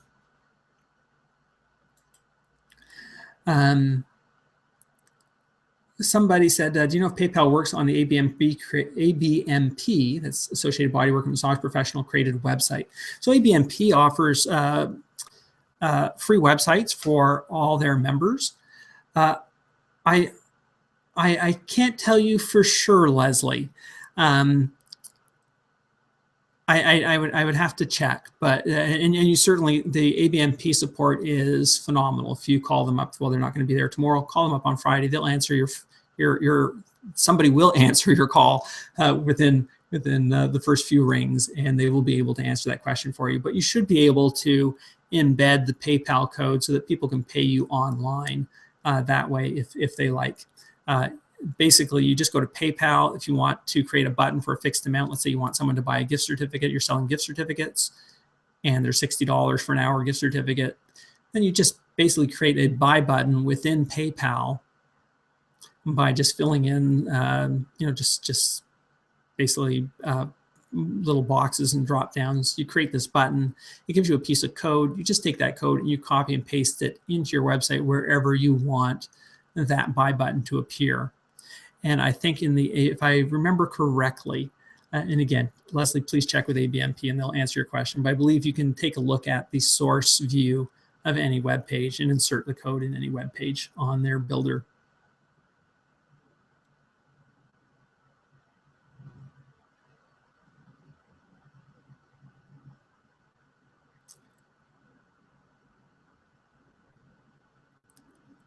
Sorry, I'm just looking at the questions. Guest 1553 says, Eric, will this particular segment on technology and marketing be part of the retirement packages that we can go back and watch again?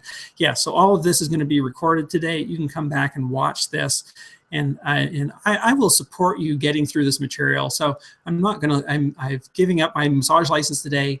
The sales pages at BodyworkBiz are no longer going to be available as of tomorrow, but I am still going to be around to support you, and I will send all the purchasers of the retirement package regular emails to tell you, or just to guide you, not to tell you, to guide you in terms of using these resources. And certainly I will post this video or segments of this video, so I'll either index it or I'll pull segments of it so you have it for reference as one of the purchasers of that retirement package. And I think, sounds like my Facebook ad webinar actually did happen earlier today. Wasn't sure whether it broadcast or not.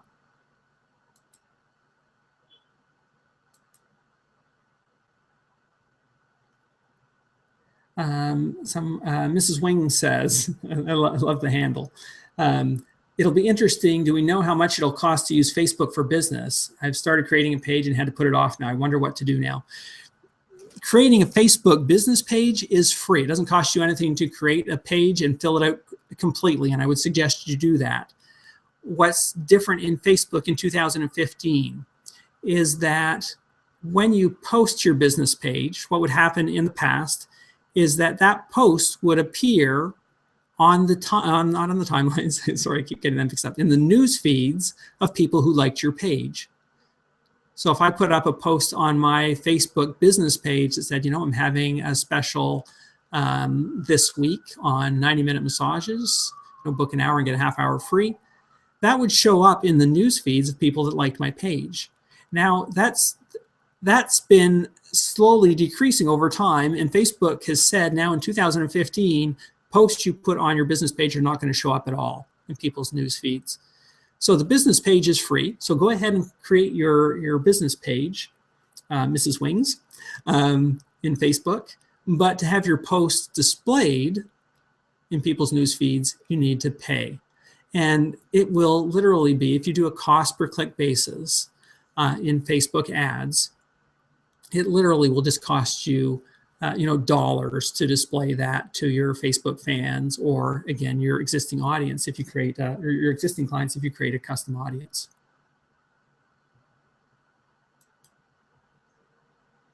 And Mrs. Wings is also it just got an invitation to LinkedIn. Okay, let's continue on.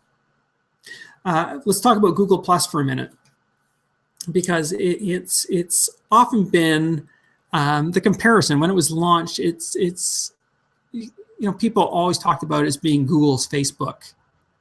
It's not designed to work like Facebook. Google Plus is a Google service that connects all the various Google services together. So it combines your YouTube account, your Gmail, your business listing, gives you a profile, and so many other. Google just has dozens of services. You might not even know them as Google services, Google Analytics, all this stuff. So it connects it all in one account. But it does act as a social networking site. And I personally like it. I like Google Plus much better than Facebook, but it just doesn't have the same level of traction that Facebook does.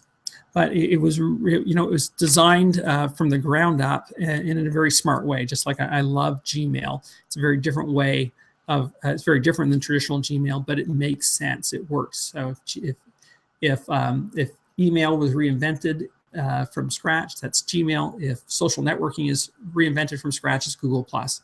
Unfortunately, Google got into this game a little bit too late. But where the importance of Google Plus lies is in search engine optimization. So you want to set yourself up with a Google Plus account and have a business listing, like we already mentioned, for the directories to be listed in those local search results. As well, anything you publish or even your website, you want to make sure it appears in Google+. So create posts for anything you do. If you do a blog post, for example, do a nice summary of your blog post, or even take the first part of it and post it as a Google+ post.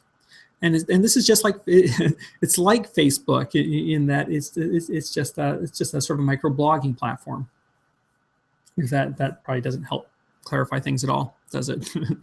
But it's very much like Facebook, where you just do a post. It's really simple. Just enter in your information and click post. What's unique about Google+ posts is they're indexed, and those links, we believe, are given preferential treatment in the ranking algorithm, but we're not absolutely certain. But what it also does is, if you have people in what are called your circles, and these would be the equivalent of your friends in Facebook, if you have Google+ friends or G+ friends, your pages, your posts, you get preferential treatment in their personalized results, because again, everything is personalized. So for example, I just typed in BodyworkBiz to see what might come up. If I take a look here, of course I have my website coming up at the very top, which makes sense. Yelp, interestingly, is the second result that comes up. And I do have my personalized results clicked in Google, so that's why we're getting some of these. Twitter comes up next, Facebook comes up next, a video comes up next. Isn't that interesting? So this is blended results. Videos rank high. Next one that comes up is my YouTube account. Then I see another YouTube video, but without the preview. And then at the very bottom, what's there? But it's a Google+ post. It's a Google+ post that got ranked in the search engines for the term BodyworkBiz. I thought that was very interesting. So I started typing in some other terms to see if this actually happened. And sure enough, here you can see two results. I looked up Amy Porterfield. Again, I told you before, she's my Facebook curator. She tells me what's new in Facebook. I went into Google without personalized results. So I went incognito, and I saw the same kind of results for her. Her social media profiles are getting indexed here. And on the right-hand side of the page, I have my default Google search results, which are personalized. And because she's in my Google+ circle, or in one of my Google+ circles, you can see that I get this what's called an open graph result here on the right-hand side, where her picture is there, her email address, website address, the little blurb about her. And then the other thing that you see at the bottom of this page are two Google+ posts.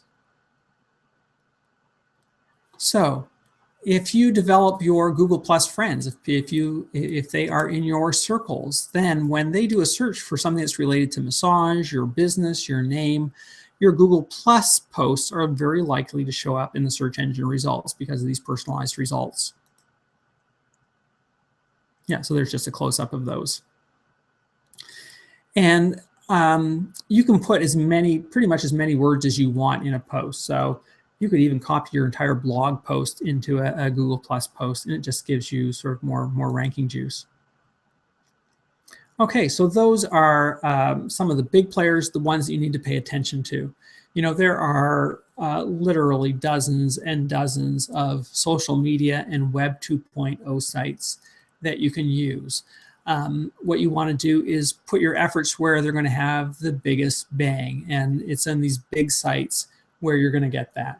Yes, sure, Pinterest is popular, Instagram, Tumblr, but is it going to bring you any clients or help your web marketing efforts?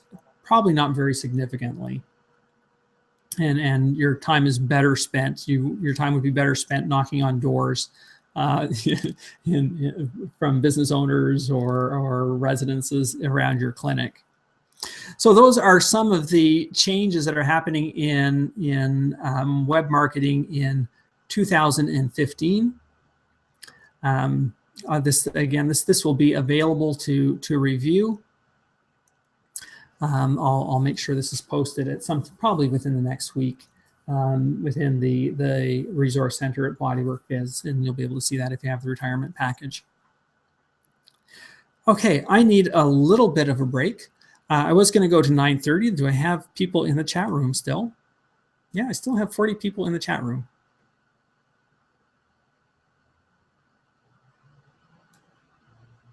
I'm just going to take a quick look at these postings here.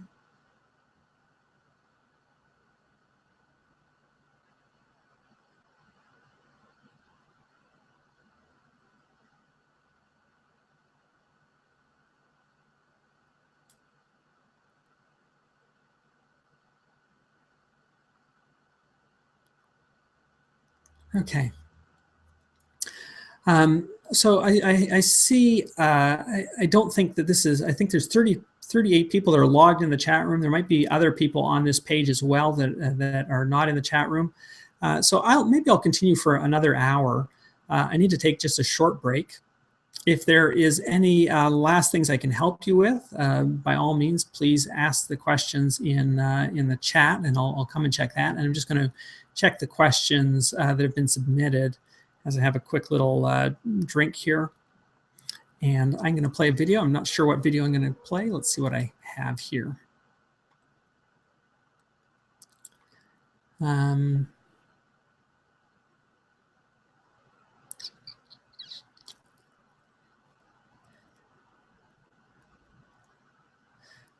Here, maybe I will play this one. This is a 10-minute video I did a couple years ago on pushing your limits. I don't think I played that one today, so let me just set that one up. It'll just take me a minute. I take a little hike up in Colorado on this video. Just getting a little exercise. And the metaphors between climbing and being successful in your business, there's so many metaphors, it just becomes cliche. So I tried not to be too cliche in this, but take you on a little hike. It's not a big deal for most people to do a little hike like this, but for me, it was a good solid hike. So let me just set that up right now. I'm going to play that. It might be about 10 minutes, and then I will be back.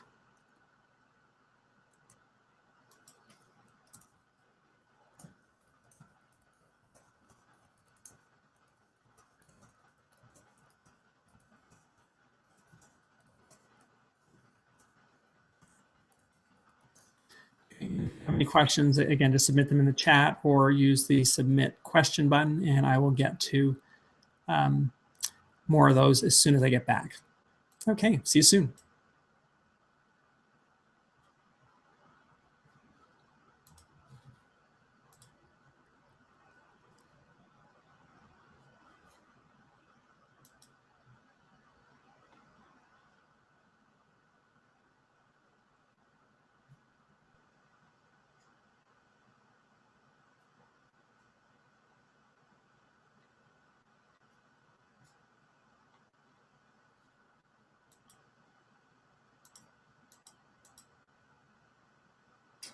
Probably have seen some either pictures or videos of me rock climbing. And some of that climbing might seem a little bit extreme, but I want to let you know that I am not an adrenaline junkie. Finding myself clinging to a little ledge that's dozens or even hundreds of feet up in the air on a rock face scares me out of my mind. But here's why I do it. I like to push my limits. I like to push the boundaries of what I think I'm capable of, even if I'm completely terrified. Because once I do something that I don't think is possible, I'm forever changed. I've expanded myself. I've expanded my circle. And once I'm expanded, I don't go back. I have a whole new definition for who I am and what I'm capable of. And what I do in climbing is exactly what I do in business all the time. I push myself beyond my comfort zone on a continual and on an ongoing basis. And I purposely do things that make me feel uncomfortable in an attempt to see how far I can push my business forward. So my message for you today is I want to encourage you to do exactly the same. Do something that makes you uncomfortable. For example, ask every client that comes in to see you today to rebook, even if you think they're not interested or you don't think that they'll ever say yes. Or try making a call to a dozen clients that have been inactive that you haven't seen for a while. Find out how they're doing. Ask them if they want to come back in for massage. You can give a call to some local doctors or chiropractors and introduce yourself and let them know what you do. Or you can do the same thing by canvassing, walk around your neighborhood, visit local businesses, even knock on people's doors with your brochures or educational information and tell them about yourself and your business. Or decide to implement that price increase that you know needs to be done, but that you've been putting off for ages. So what activity do you know that will help your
Okay.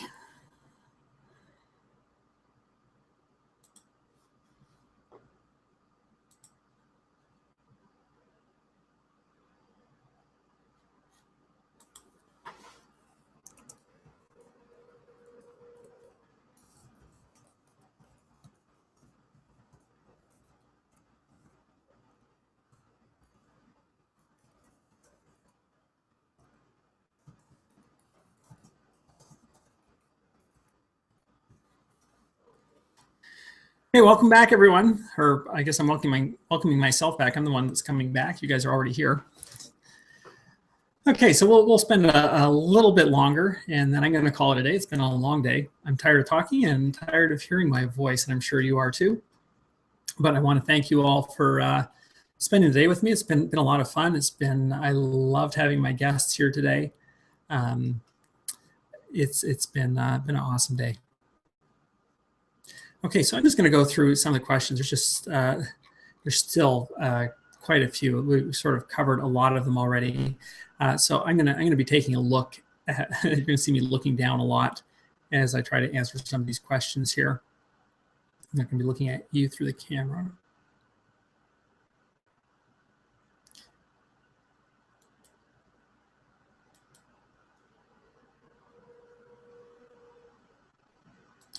Okay, we got those.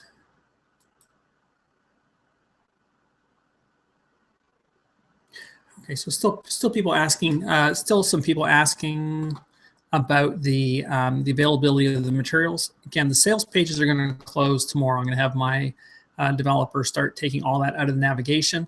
I'm not disappearing immediately. I'm going to be around to support you all for the year. You will have online access for a year. And earlier in this video, I outlined which it's getting late. Let me just try again. Earlier in this broadcast, I did a review of the resources that were available in the Resource Center, which ones were deliverable by email, which ones were downloadable. So I'll make sure, again, this video gets posted, or I'll likely cut it up into segments so it's more digestible or index it. So you will have access for, I just want to stress this, you'll have access, online access for at least 1 year. Chances are I'll be able to extend it beyond that. You know, in the first years I was starting, I told people they would just have 1 year access. Some people have had like 10 years access to the material. I don't mind extending access. I just want to make a promise they can't keep. And so if I'm not around, I don't want to be, or if I'm not involved in the massage industry at all in a year's time, I probably will dissolve the site. But you have access for at least a full year and probably beyond. There's no reason why I need to take the site down.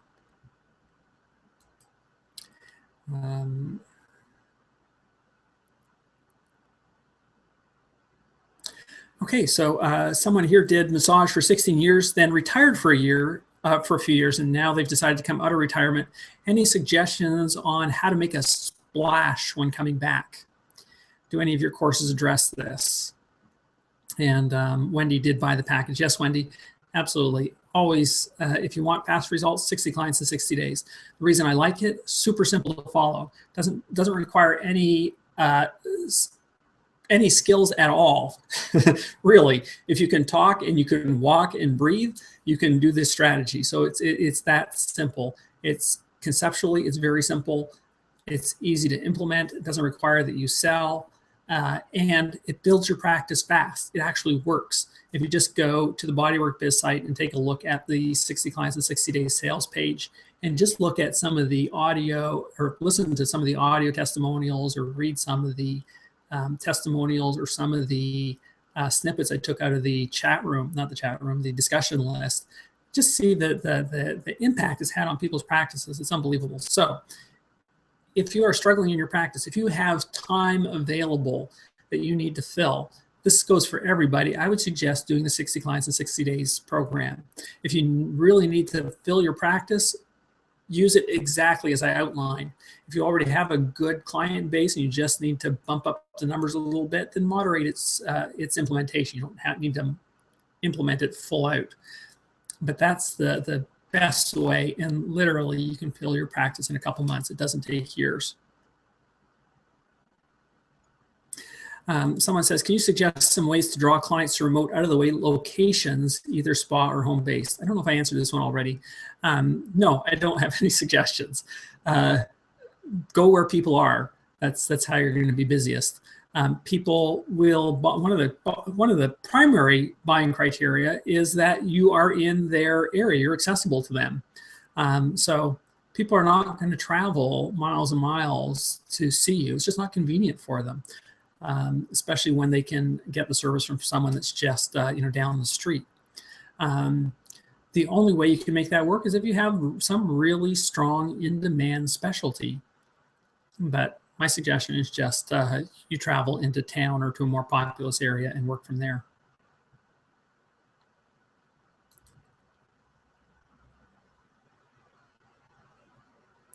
The retirement package for people that want to know about that. No, it does not include any hard goods. It doesn't include any booklets, any DVDs. Everything is available online and you get instant access.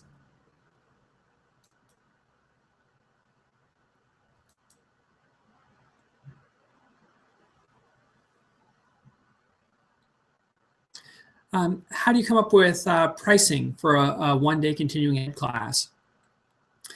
This is covered in some detail in the Teach Your Workshop. No, what do I call it? Teach Your Workshops.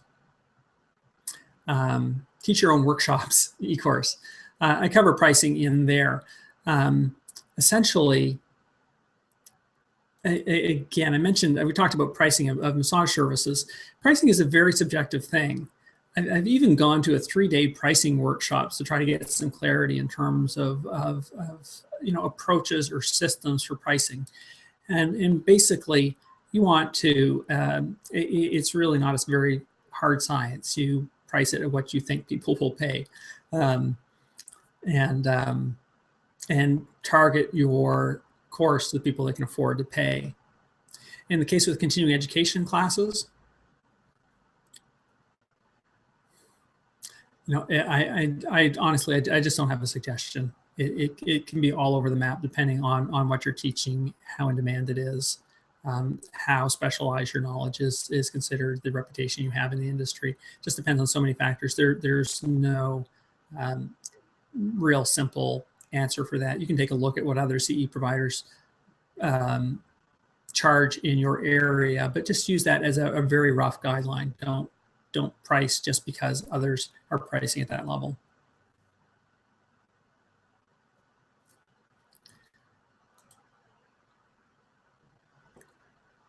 Someone says, how do I get more people to my website?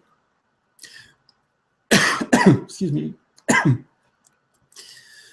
Really, the question, maybe it's just not, there could be a better question. Really, it's not getting people to your website that's an issue, although that's an important question, but it's how do you get more customers? And a website is just one way to do that. How do you push people to your website specifically? You want to do some basic search engine optimization. You want to have, if you want to get a lot of people on your site, you want to make sure that you have a good level of content on your site. So I might suggest a blog. Again, it's not absolutely necessary, but it's a way to add content that's indexable by Google. Other things is make sure you have social media profiles. So you can set up profiles on all major social media and make use of the function they have to push people back to your website. So we looked at Facebook, how there's multiple opportunities to set up your website address on Facebook in your posts and in the profiles themselves. And so whether you're active on these profiles or not really doesn't matter, but set up the profiles anyway. The other way where you can get listings for your website or push people back to your website is in the local directories, as we've already discussed as well. Of course, you can advertise on Facebook. Is a very easy way to advertise. Google AdWords is a possibility. The issue with Google AdWords is you target the keywords that people type in the search engine, and typically those search volumes are quite low. So it's cost effective, but you just won't have huge results. Excuse me for a moment. Okay. Okay, let's go on to the next question. So that was sort of a review of a very quick review of some of the stuff we covered today.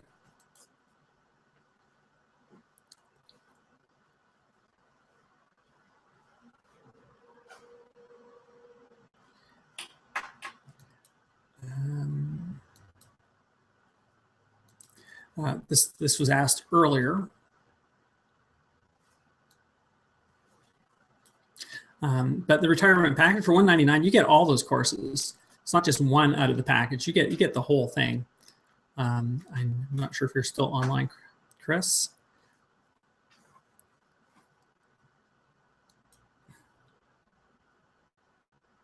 Someone doesn't want to do Facebook, and a couple people have said that in these questions. You don't have to do anything.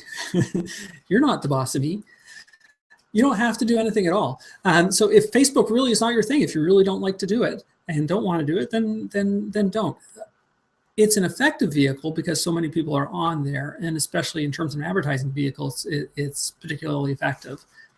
But there's other strategies you can use too. The 60 clients in 60 days is completely offline. It doesn't require any web experience at all or any knowledge of having a website.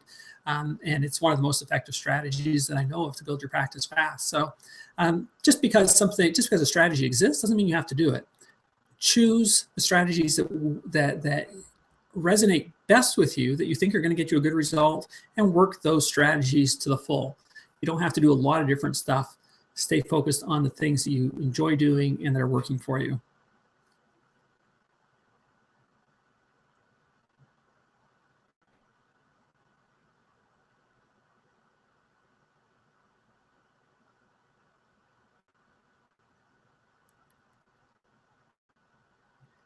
I'm sorry, this is a long question. I just want to see if it's relevant to anybody here. Yeah, this is regarding trying to promote a modality. So someone says, why are you retiring and what will you do now? Well, I played a little video to explain some of my reasons. I've been thinking about, I've done so much in the massage industry. It's hard to do anymore. And there's not too many organizations that can afford to hire me for the skills I have. So I'm just looking for some new challenges, basically. And I've been thinking about this for a couple of years and been wavering back and forth in terms of what I should do. And this fall, I decided, I just needed to make the leap. I needed to step off the cliff because, I enjoy massage.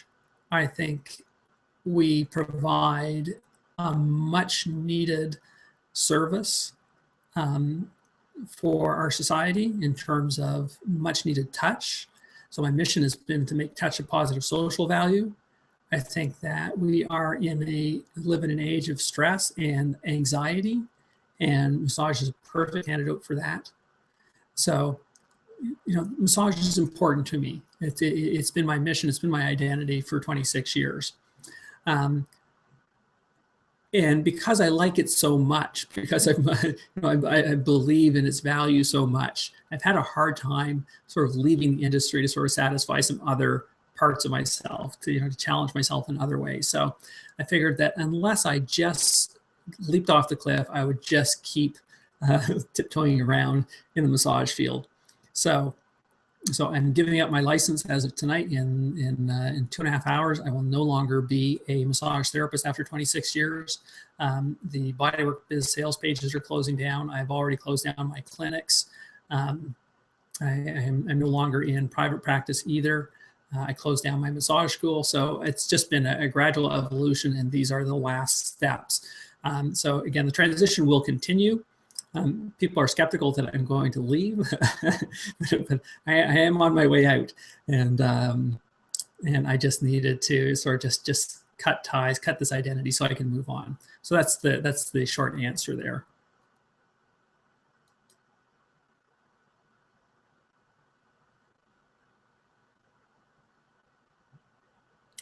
Some of the questions I don't quite understand. Talked about pricing in some detail and working in corporations earlier today. Well, this is an interesting question. This is from Edie. I work in a medical spa with 3 other massage therapists, and we all work as independent contractors, paying a split with cap. The reception staff will book clients randomly with any of us unless the client specifically asks for one of us. The estheticians also practice massage, but no deep work, of course. I recognized earlier that I need to diversify my skills to set myself apart from all the others so that my clients continue to book with me. Thermal Palms has been really good to me as I'm the only one who practices it. My question is there anything else I should do to entice my clients to keep coming back to me specifically? Yes, absolutely. If you are in a medical spa, then because of the medical orientation, what you should be doing is setting up treatment plans with each of the clients that come in to see you. No visit, and Drew touched on this as well earlier on. So you might want to, Edie, just go back and listen to the short interview I did with Drew Friedman. The person should never leave thinking that one massage is all they need. They should have a treatment plan in hand and you should know what their goal is and outline for them what the steps are to achieve that goal and have a clear time frame for them and a clear treatment schedule. So this is a medical spa, so that's the orientation you want to take. So when they leave, you should outline, and I would even suggest writing this down or going out to the reception desk and being with them as they do it.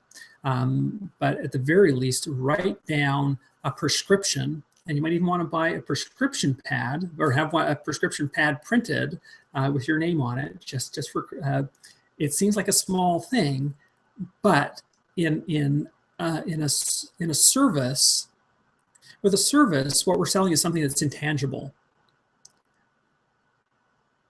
People can't touch massage, they can't smell it, taste it, hear it. They don't know what they're getting until they've already gotten it. So people will judge your service by all the tangible things that surround it. And I know it sounds strange, but this is the way it works. This is the psychology behind it. So when you hand somebody instructions written on a prescription pad, even though it's not a real prescription pad, you're not going to take it to the pharmacist, there's an automatic connection made in that person's mind of authority. And that's different than writing it down on a Post-it note, which is throwaway, okay? Immediately in their mind is triggered. This is important. This is given to me by somebody of authority. I need to follow it. So at the very least, write down what they need in a prescription pad and have them bring that up to the receptionist to look at, to rebook. So this is what when I go to my dentist, for example, by the time I get up to the reception desk, the receptionist says, the doctor wants you to book these dates, to come in this date or come in this often. The receptionist already tells me what I need to do. So give instructions to the receptionist or give them to the client. Yeah, visits should never be one-off. Looking for a video that shows how to teach a massage for the layman workshop. If you know where I can get one like this, I would buy it in a second. Well, you are in luck, Sherry. I have just that thing in the retirement package. So the Massage Anytime, Anywhere videos shows you techniques that you can do in just a standard chair. And this is part of the video files are available on their own, but they're also part of the massage class in a box package that's in the retirement package. Lucky you, Sherry.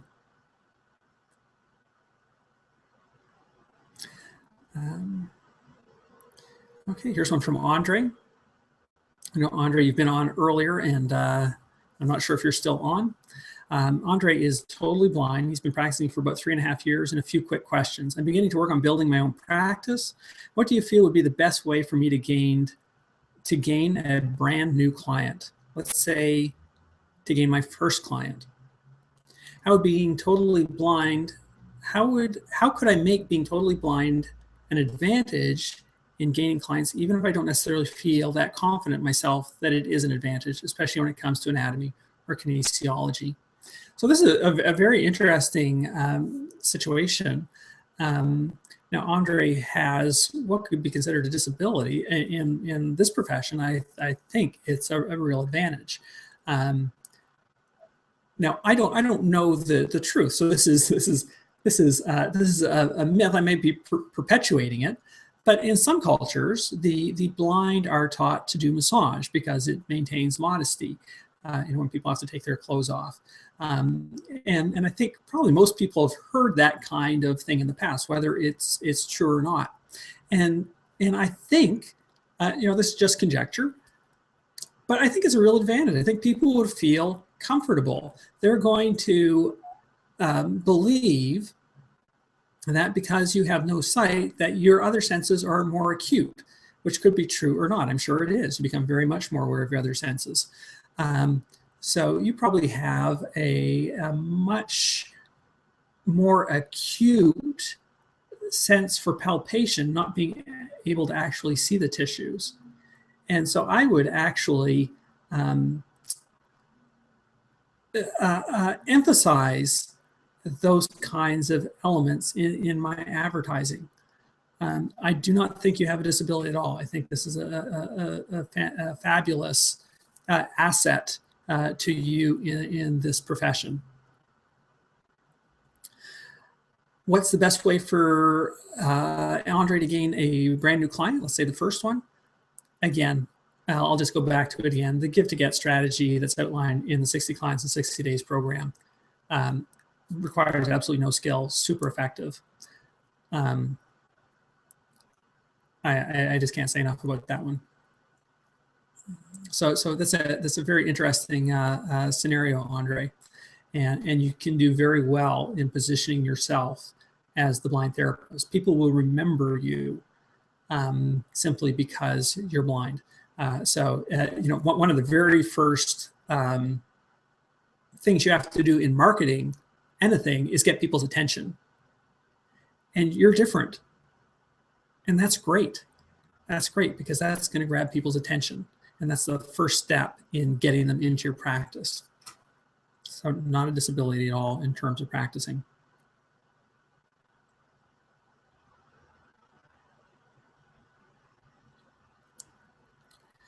Andre has another question too in handling hot stones. Now, I'm not a hot stone expert by any means, but Andre is thinking of getting the thermal palms, and I would suggest knowing as much as I do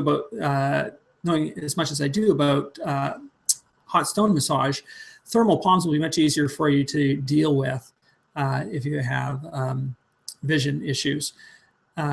They're very easy to use. You heat them once in the microwave, tie them up, put them in the insulated bag, and they last you through the duration of the treatment. So you don't have to worry about water and the hot water burning yourself at all. Thermal palms are just super simple. Everyone that's taken a thermal palms class that has used hot stones makes the switch because they're just so simple. There's no cleanup involved. Well, I won't say there's no cleanup. Cleanup takes seconds compared to the half an hour to scrub all your stones and disinfect your stone warmer and all that kind of stuff. So thermal palms, highly recommended. I'm biased, of course. In terms of heat modalities too, the other treatment I had, this came up in the Massage Nerd discussion on Facebook, about heat modalities. I love the thermal palms. They can also be used for seated massage as well. But the one treatment that I had that I really loved is bamboo fusion by Natalie Cecilia. And she's, of course, an expert in it, so I had a good first experience. But I love the bamboo seemed to hold its heat really well. They were just heated in a heating pad. You could use the bamboo as a tool, to sort of get deeper and save your hands a little bit. I really enjoyed it. So I would have no hesitation recommending the bamboo fusion massage either.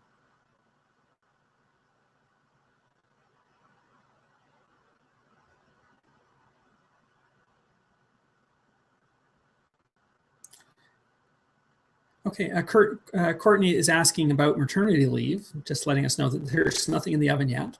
How would she handle keeping clients while taking a 6-week or so leave to be with her little one when the time comes? She has an independent practice, just me. That's a tricky one. You know, I don't have an immediate, and there's not an immediate answer that comes to mind, because the period off is likely going, it's just unpredictable. You just never know. Ideally, you want to book your clients out. If you're going to take 6 weeks off or 8 weeks off, if that's the plan, ideally when you leave, you want to book out all those clients ahead of time. So my suggestion is get into the habit right now of setting up standing treatment times with all your clients that come regularly. So if someone likes to come in on Thursday evenings, just say, you know what, I'm going to give you every Thursday evening at 6 o'clock. That's going to be your time. I'm just going to book you in for the year unless you tell me differently. Or every second Thursday, whatever kind of schedule they're on. You know, I'm going to book you every month. Book your clients out, even if it's 6 months out in advance. Book them 6 months out in advance, because what that does is it takes them out of the market psychologically. So let's say I have a client and I book him out 6 months, and 2 months down the road, you know, he's under a little bit of stress. He's feeling achy. He's not sure whether he knows he has an appointment in a number of months. He's not sure if he wants to wait. Well, if he didn't book with me ahead of time, then he would feel very free to see pretty much anybody, you know, according to his comfort level. Obviously, you have a preference to see people who you've seen before, unless you've had a bad experience. But basically, he's out of the market. He's not claimed at all. Claimed, you know, in the nicest way possible. But because he has an appointment booked with me 4 months out, he feels as though he's my client. And if he books another appointment, he's more likely to book me. So, so the one suggestion I would have for you, Courtney, is just book your clients out. Get into the habit of booking your clients out as far as possible with standing appointments. Or if they're not booking immediately, book them for 3 months, 6 months down the road.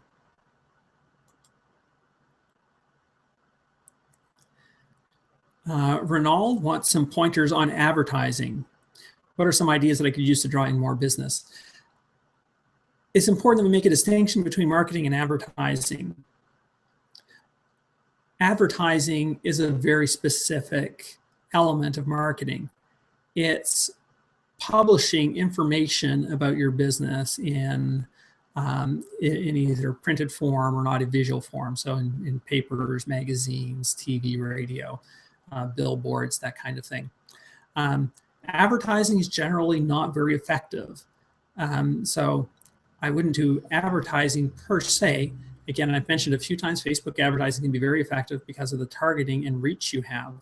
And it's just so cost effective. But I would use other marketing strategies to get more clients in. The Fill Your Practice 101 program, if you've bought the retirement package, has just dozens and dozens and dozens of strategies that you can employ. Again, I've said it quite a few times, so I'm tired of hearing myself, but certainly start with the 60 Clients in 60 Days program. It's the best way to build your practice quickly. There are some questions on insurance billing. That's not an area of specialization for me, so I'm not going to answer those because I don't want to mislead anybody. What I would suggest, however, is Bon Vital has an education library. Go to bonvital.com and in the search bar, type in Diana Thompson, Thompson, or just type in insurance billing. And she has a couple of recorded webinars there. I would purchase them. They're just $20. She gives you a great overview of that insurance area in the event that you want to go that route.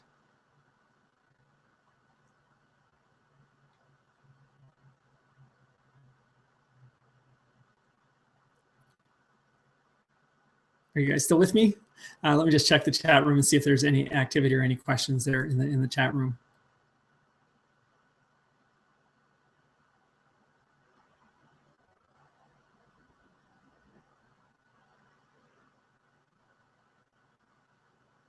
Great, Mrs. Wings. I'm glad you're enjoying the information. You've been here for a while. I'm not sure what your first name is, but I love the handle, Mrs. Wings. Mrs. Wings is asking about I think you're asking about the 60 Clients in 60 Days book. I was going to have it out in the fall. The fall was just crazy. We had the World Massage Conference and the ABMP Business Summit, which was just absolutely huge. I did not expect that to be as big as it was. And then I decided in the middle of it all to close BodyworkBiz. I've been traveling at different workshops and conferences through the fall, so I didn't get it done. That's the short answer. I didn't get it done in the fall as I had planned. So it's pretty much done. So I would expect to see it out in probably about the third week of January. And what I will do is I will post or send an email to the BodyworkBiz list once it's available on Amazon. You'll be able to get that book for 99 cents. It's a Kindle book. You can look at, you can read it on any device at all.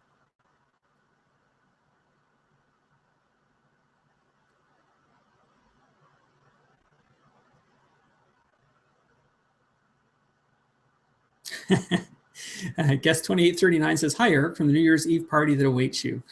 I'm going to go bring in the new year with some friends and drink a bottle of wine courtesy of Ben. Ben left me a tip. So thank you very much, Ben. As I drink my wine moving into the new year, I will be thinking of you, even though I don't know you. I'll have a toast in your name." Thank you for the $20.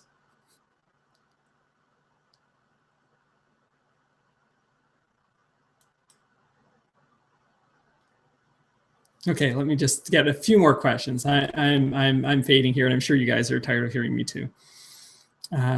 Still quite a few questions here.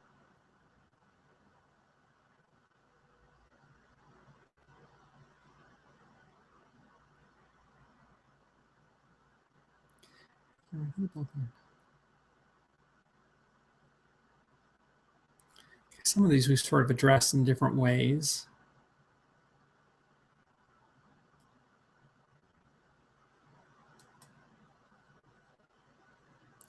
My question would be around starting a partnership with someone reliable, competent, and trustworthy. Are there any sites destined to find someone who will serve in this capacity? And I'm assuming you're looking for a business partner or a financer, and not a life partner. There are many dating sites, but you won't be looking at those. If you can do it at all on your own, I would suggest you do it on your own. Partnerships are always tricky. So unless somebody really brings something to the table that you need, if you have a larger project plan and you need financing, you need to bring somebody in for financing, that's the only option you have, then that's what you might need to do. But it is partnerships are difficult. I haven't seen a whole lot of really successful partnerships. It's like having a life partner, a wife or a girlfriend or a boyfriend. It's a relationship you have. You're spending lots of time with one another, and conflicts are always going to arise. So my suggestion is, in terms of partnerships, is if it's at all possible, to open your business on your own without partnership. I would do that. You can always hire out the skills that you need. Anything that you're weak on, you can hire out without having the issues that come along with having a partner. If you do have a partnership, make sure you have a very solid partnership agreement in place, so that you know how to handle disputes when they arise, because they will arise without doubt. So have clear plans of action before you go into it. Also have a clear plan in terms of dissolving the partnership. Usually in partnerships, if it's just two people, there's usually some kind of shotgun clause where if somebody wants out of the business, they will make an offer. The way the shotgun clause works is they'll make an offer to purchase the business at what they feel is reasonable. And the other partner will either have to sell the business at that price or can make an offer for a larger amount and purchase the business. But in any case, consult with a lawyer if you're in any partnership, and draft a really solid partnership agreement. We've said this a few times today, and some of my guests as well. It's so important. These two words are very important: expectations and obligations in any kind of relationship, whether it's an employee or contractor relationship, whether it's a patient-therapist relationship, or whether it's a partnership. The more you can get clear on the expectations that each of you have and the obligations that each of you have in that relationship, the smoother sailing it will be. Are there other business marketing classes or websites, forums that you recommend? Is there anything similar to BodyworkBiz out there and available to me? Well, there's a lot of people doing business stuff right now. A lot of people don't know what they're doing. A lot of people are practitioners that have had success in a certain area, and they believe that success would immediately transfer to other people, and they need to teach it. And they're well-meaning, and I love them for it. But there's really only a handful of educators that I would recommend when it comes to business. What I'll do in the new year is I will continue to send some emails, and I'll introduce you to some of the people who I feel good about referring you to for that kind of information, and they can pick up the torch by all means. Now, I'm just going to do this off the top of my head. This is by no means complete. Irene Diamond, I had the opportunity. She's been a presenter at World Massage Conference for a number of years, usually as part of panels. Has always had good information. I like her approach in that she's like me in that she gives scripts. She tells you exactly what to say to people when you're talking to them, which is so nice to actually hear the words. So I had the chance of going to one of her live workshops. I thought she was fantastic. Felicia Brown, she's a professional. Love Felicia's work. So pick up her book, go to one of Felicia's workshops if you can. I don't think she's doing personal coaching at this point in time. She may be doing some. She has in the past. If you want to know anything about social media in massage, Stephanie Beck is the go-to person there. Laura Allen, I love her homespun style and her southern accent, and just has, she's just a straight shooter. And gives you her honest opinion. It's an informed opinion. Her business book is very practical. So, Laura Allen is a great resource as well in terms of business stuff. Cherie Sonnen Mo has published Business Mastery. It's a good business basics textbook. I don't deal a lot with actual operation stuff. The stuff that I do at BodyworkBiz is more about marketing and operating your business, not operating your business, growing your business. But I know a lot of therapists have questions about basic things like just registering a business name and accounting and that kind of stuff. It's not that I don't know about that stuff. It's just not my biggest interest. So I just focus on marketing. But Cherie Sonnen Mo's book is a good basic book for all things business. I wish Drew Friedman would do some marketing workshops. It's been very successful and always has good information.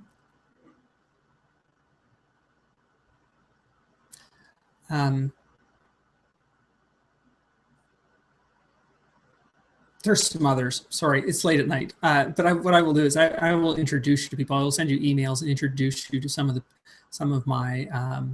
people who I trust to give you great information and take care of you. Just a couple more questions, and then, because we're getting close to 10 o'clock, and then we're going to call it a day. We're going to relax a little bit and bring in the new year.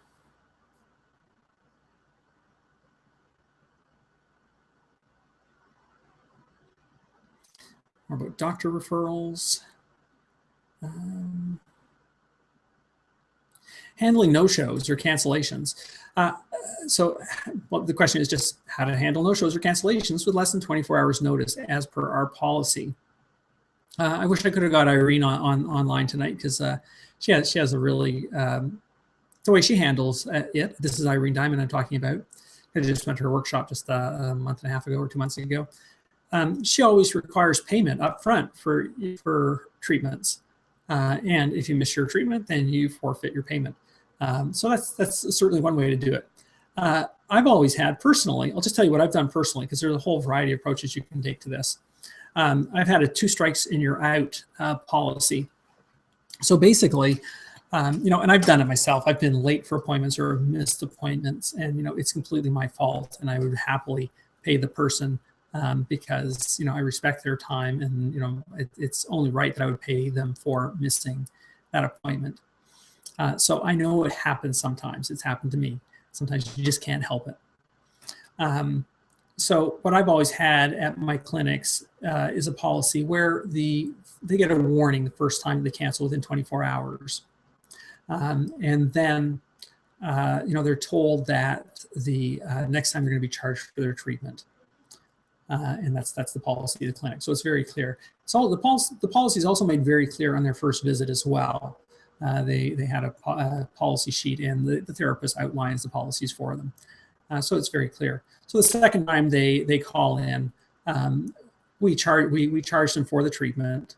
A lot of times they just won't come in, but a lot of times they will come in and they'll pay for that mistreatment. Ideally, you want to make sure that you minimize those mistreatments. So what you would want to do is make sure that you have some kind of confirmation call, or what my dentist does, for example, sends an email 1 week before asking me to confirm that appointment time, and then I get a call the day before. So you just want to be proactive as well to make sure the no-shows don't happen in the first place, rather than dealing with them after they do.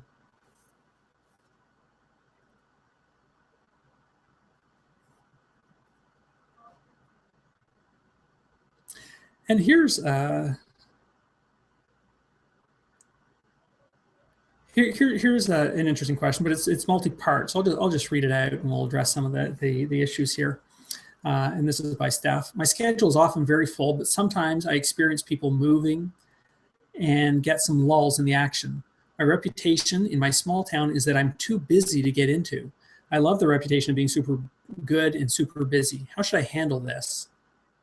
Okay, so let's deal with that one. This next question is sort of related. So let's deal with this first. So this is an issue that I had to deal with too. Is that because I ran a multi-therapist clinic, and was clearly the head of the clinic. People and I also had lots of other things going on too. I had a massage school. I was teaching at colleges. People just assume, they made the assumption that I'm too busy. And so they wouldn't send referrals to me because they thought I couldn't take them. So you want to make sure it's fine to have that reputation of being busy, but let them know that they are special, and you will treat their friends as special. So any friends that they refer, you will give them the same treatment they are getting, and you will give them top priority.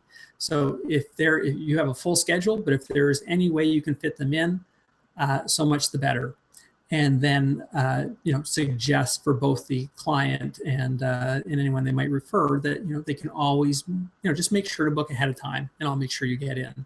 So it lets people know that you are taking referrals, that you are not too busy to see them, and makes them feel special because you're giving them priority treatment.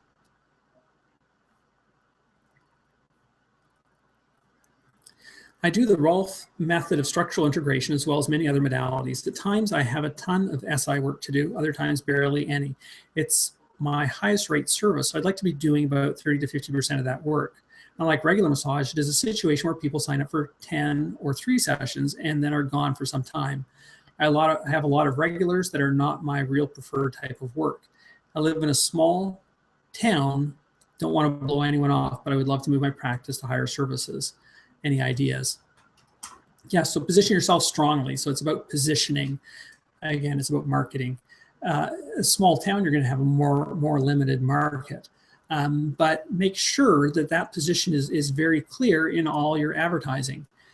talked about this briefly this morning, is people will always prefer to see a specialist, even if it's not for their specialty, and specialists always get paid more. So make it very clear in your marketing materials and in any correspondence you have that this is your area of specialization, and especially focusing on the benefits, because again, we're selling benefits, not massage. This is something else we talked about earlier today. Focus on the benefits of that type of work in particular. Forge relationships with doctors, and especially with that kind of specialization, medical referrals are a really good possibility here. So those are a few suggestions off the top of my head. Okay, so I think I'm going to call it a night. We're just coming up to 10 o'clock. Got some more questions on insurance stuff and some other questions here. If I didn't get to your question, I think we've covered at least, if I didn't ask your question specifically, at least we covered the topic your question was about as we've gone through the day here today. I want to thank everybody for sending in those questions today, for participating in the chat room. This has been great. I've enjoyed my day thoroughly. I can't tell you how much I've enjoyed being here today.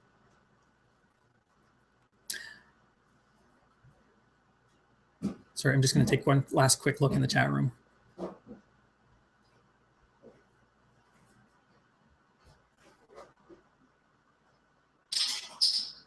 Okay, actually, let me just address these questions in the chat room. You guys have been so great. Have been hanging out here all day.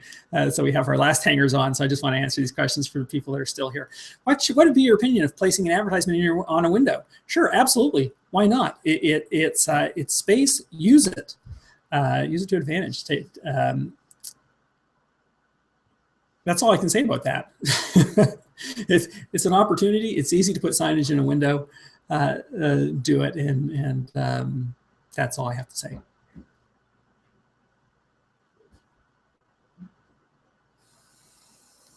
Does the course cover press release formats anywhere? Yes, it does. There is a, you know what, I might have to look to see what the course is exactly. But there is a press release course and I think an ebook that I have in there. There is in the press release course, there is a template. It's a really great template. Tells you exactly what to put in each section, the number of words, and what you should put in that section. I just follow that template.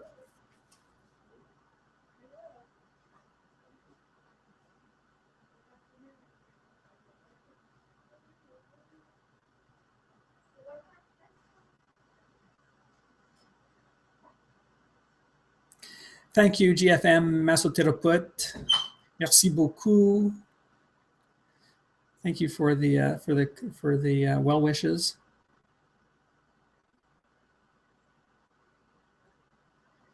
Okay, so those are the last questions in the chat room. I haven't had a chance to be in the chat room the whole time, so if I've missed some of the questions you've asked as we've been going through the day, my apologies. I've been trying to keep it all together. So once again, thank you. I just want to thank you from the bottom of my heart. It's been a real privilege for me to serve my BodyworkBiz subscribers and customers over these 16 years. It's been a pleasure to see so many succeed in their practices and the great successes they have. I feel very fortunate to be in a position where people share information with me so freely. You know, just thousands of therapists have written me over the years with their stories and their tips and their ideas and what's worked for them and what hasn't. And it's been an incredible learning experience for me. Certainly, I don't know everything yet. I'll probably never know anything. You know, the more, like they say, the more you know, the more you realize how little you know. So that's my case. And you know, people around me consistently humble me with their knowledge. So I want to thank everyone for their generosity, and I've tried to reciprocate in turn by making a lot of resources available for free. I hope everyone takes advantage of this retirement package. Again, these sales pages are going off the site tomorrow. I will be around. I will still be here to support you over the next year. You'll be able to access all your courses until at least the end of 2015. And I will be in touch with the BodyworkBiz newsletter as well. I'll introduce you to some of my massage friends, and in particular some of my business friends, and maybe compile a list of resources for you that you can pull from if I'm no longer in the picture. So I will be around, and certainly I will get out the 60 Clients in 60 Days book by the end of January. I'll probably publish another massage book by the end of January as well. And I'm going to make sure I look at, if you were here for Don Dillon, Don's presentation is excellent. I love Don, great educator. I'll make sure that his books get republished and become more widely available, because they're fantastic resources as well. Want to also thank all my guests today, Ryan Hoyme, Drew Friedman, Felicia Brown. Who else did I have? I had one more person here. Sorry, it's late at night and I haven't even started drinking yet. Don Dillon, of course. All excellent advice, some great presentations, great information. So I want to thank them for participating. I want to thank all the people that have shared the information about BodyworkBiz, both this retirement package and the site in general. You know, a lot of people offer to send emails to their lists for me, you know, with not expecting any compensation. They just wanted to make sure that as many people got this information as possible. You know, like I want to thank Eric Dalton. He's been a friend for a number of years now, a regular reader of my newsletter. He sent out an email to his list. Well, so many people sent out. I'm not going to mention everybody individually, but you know who you are, and just want to thank you. That's very, very kind of you. I'm very touched by your generosity. And that's, I guess that's my closing words for tonight. Again, I'm not going anywhere. I'll still be around. I'm not dead yet. I'm going to be around. I'm going to be communicating with you. So I'm here. But for tonight, just once again, thank you very much. Everybody, for hanging it through the day, for supporting BodyworkBiz, for making the world a better place through your hands-on skills. I really want you to touch more lives, and I'm here to help you over the next year with this package of information you have. So thank you very much, everybody. Once again, I can't say it enough. And good night. Happy New Year, and have a great 2015. And Ben, I'll be thinking of you as I toast in the new year. Cheers.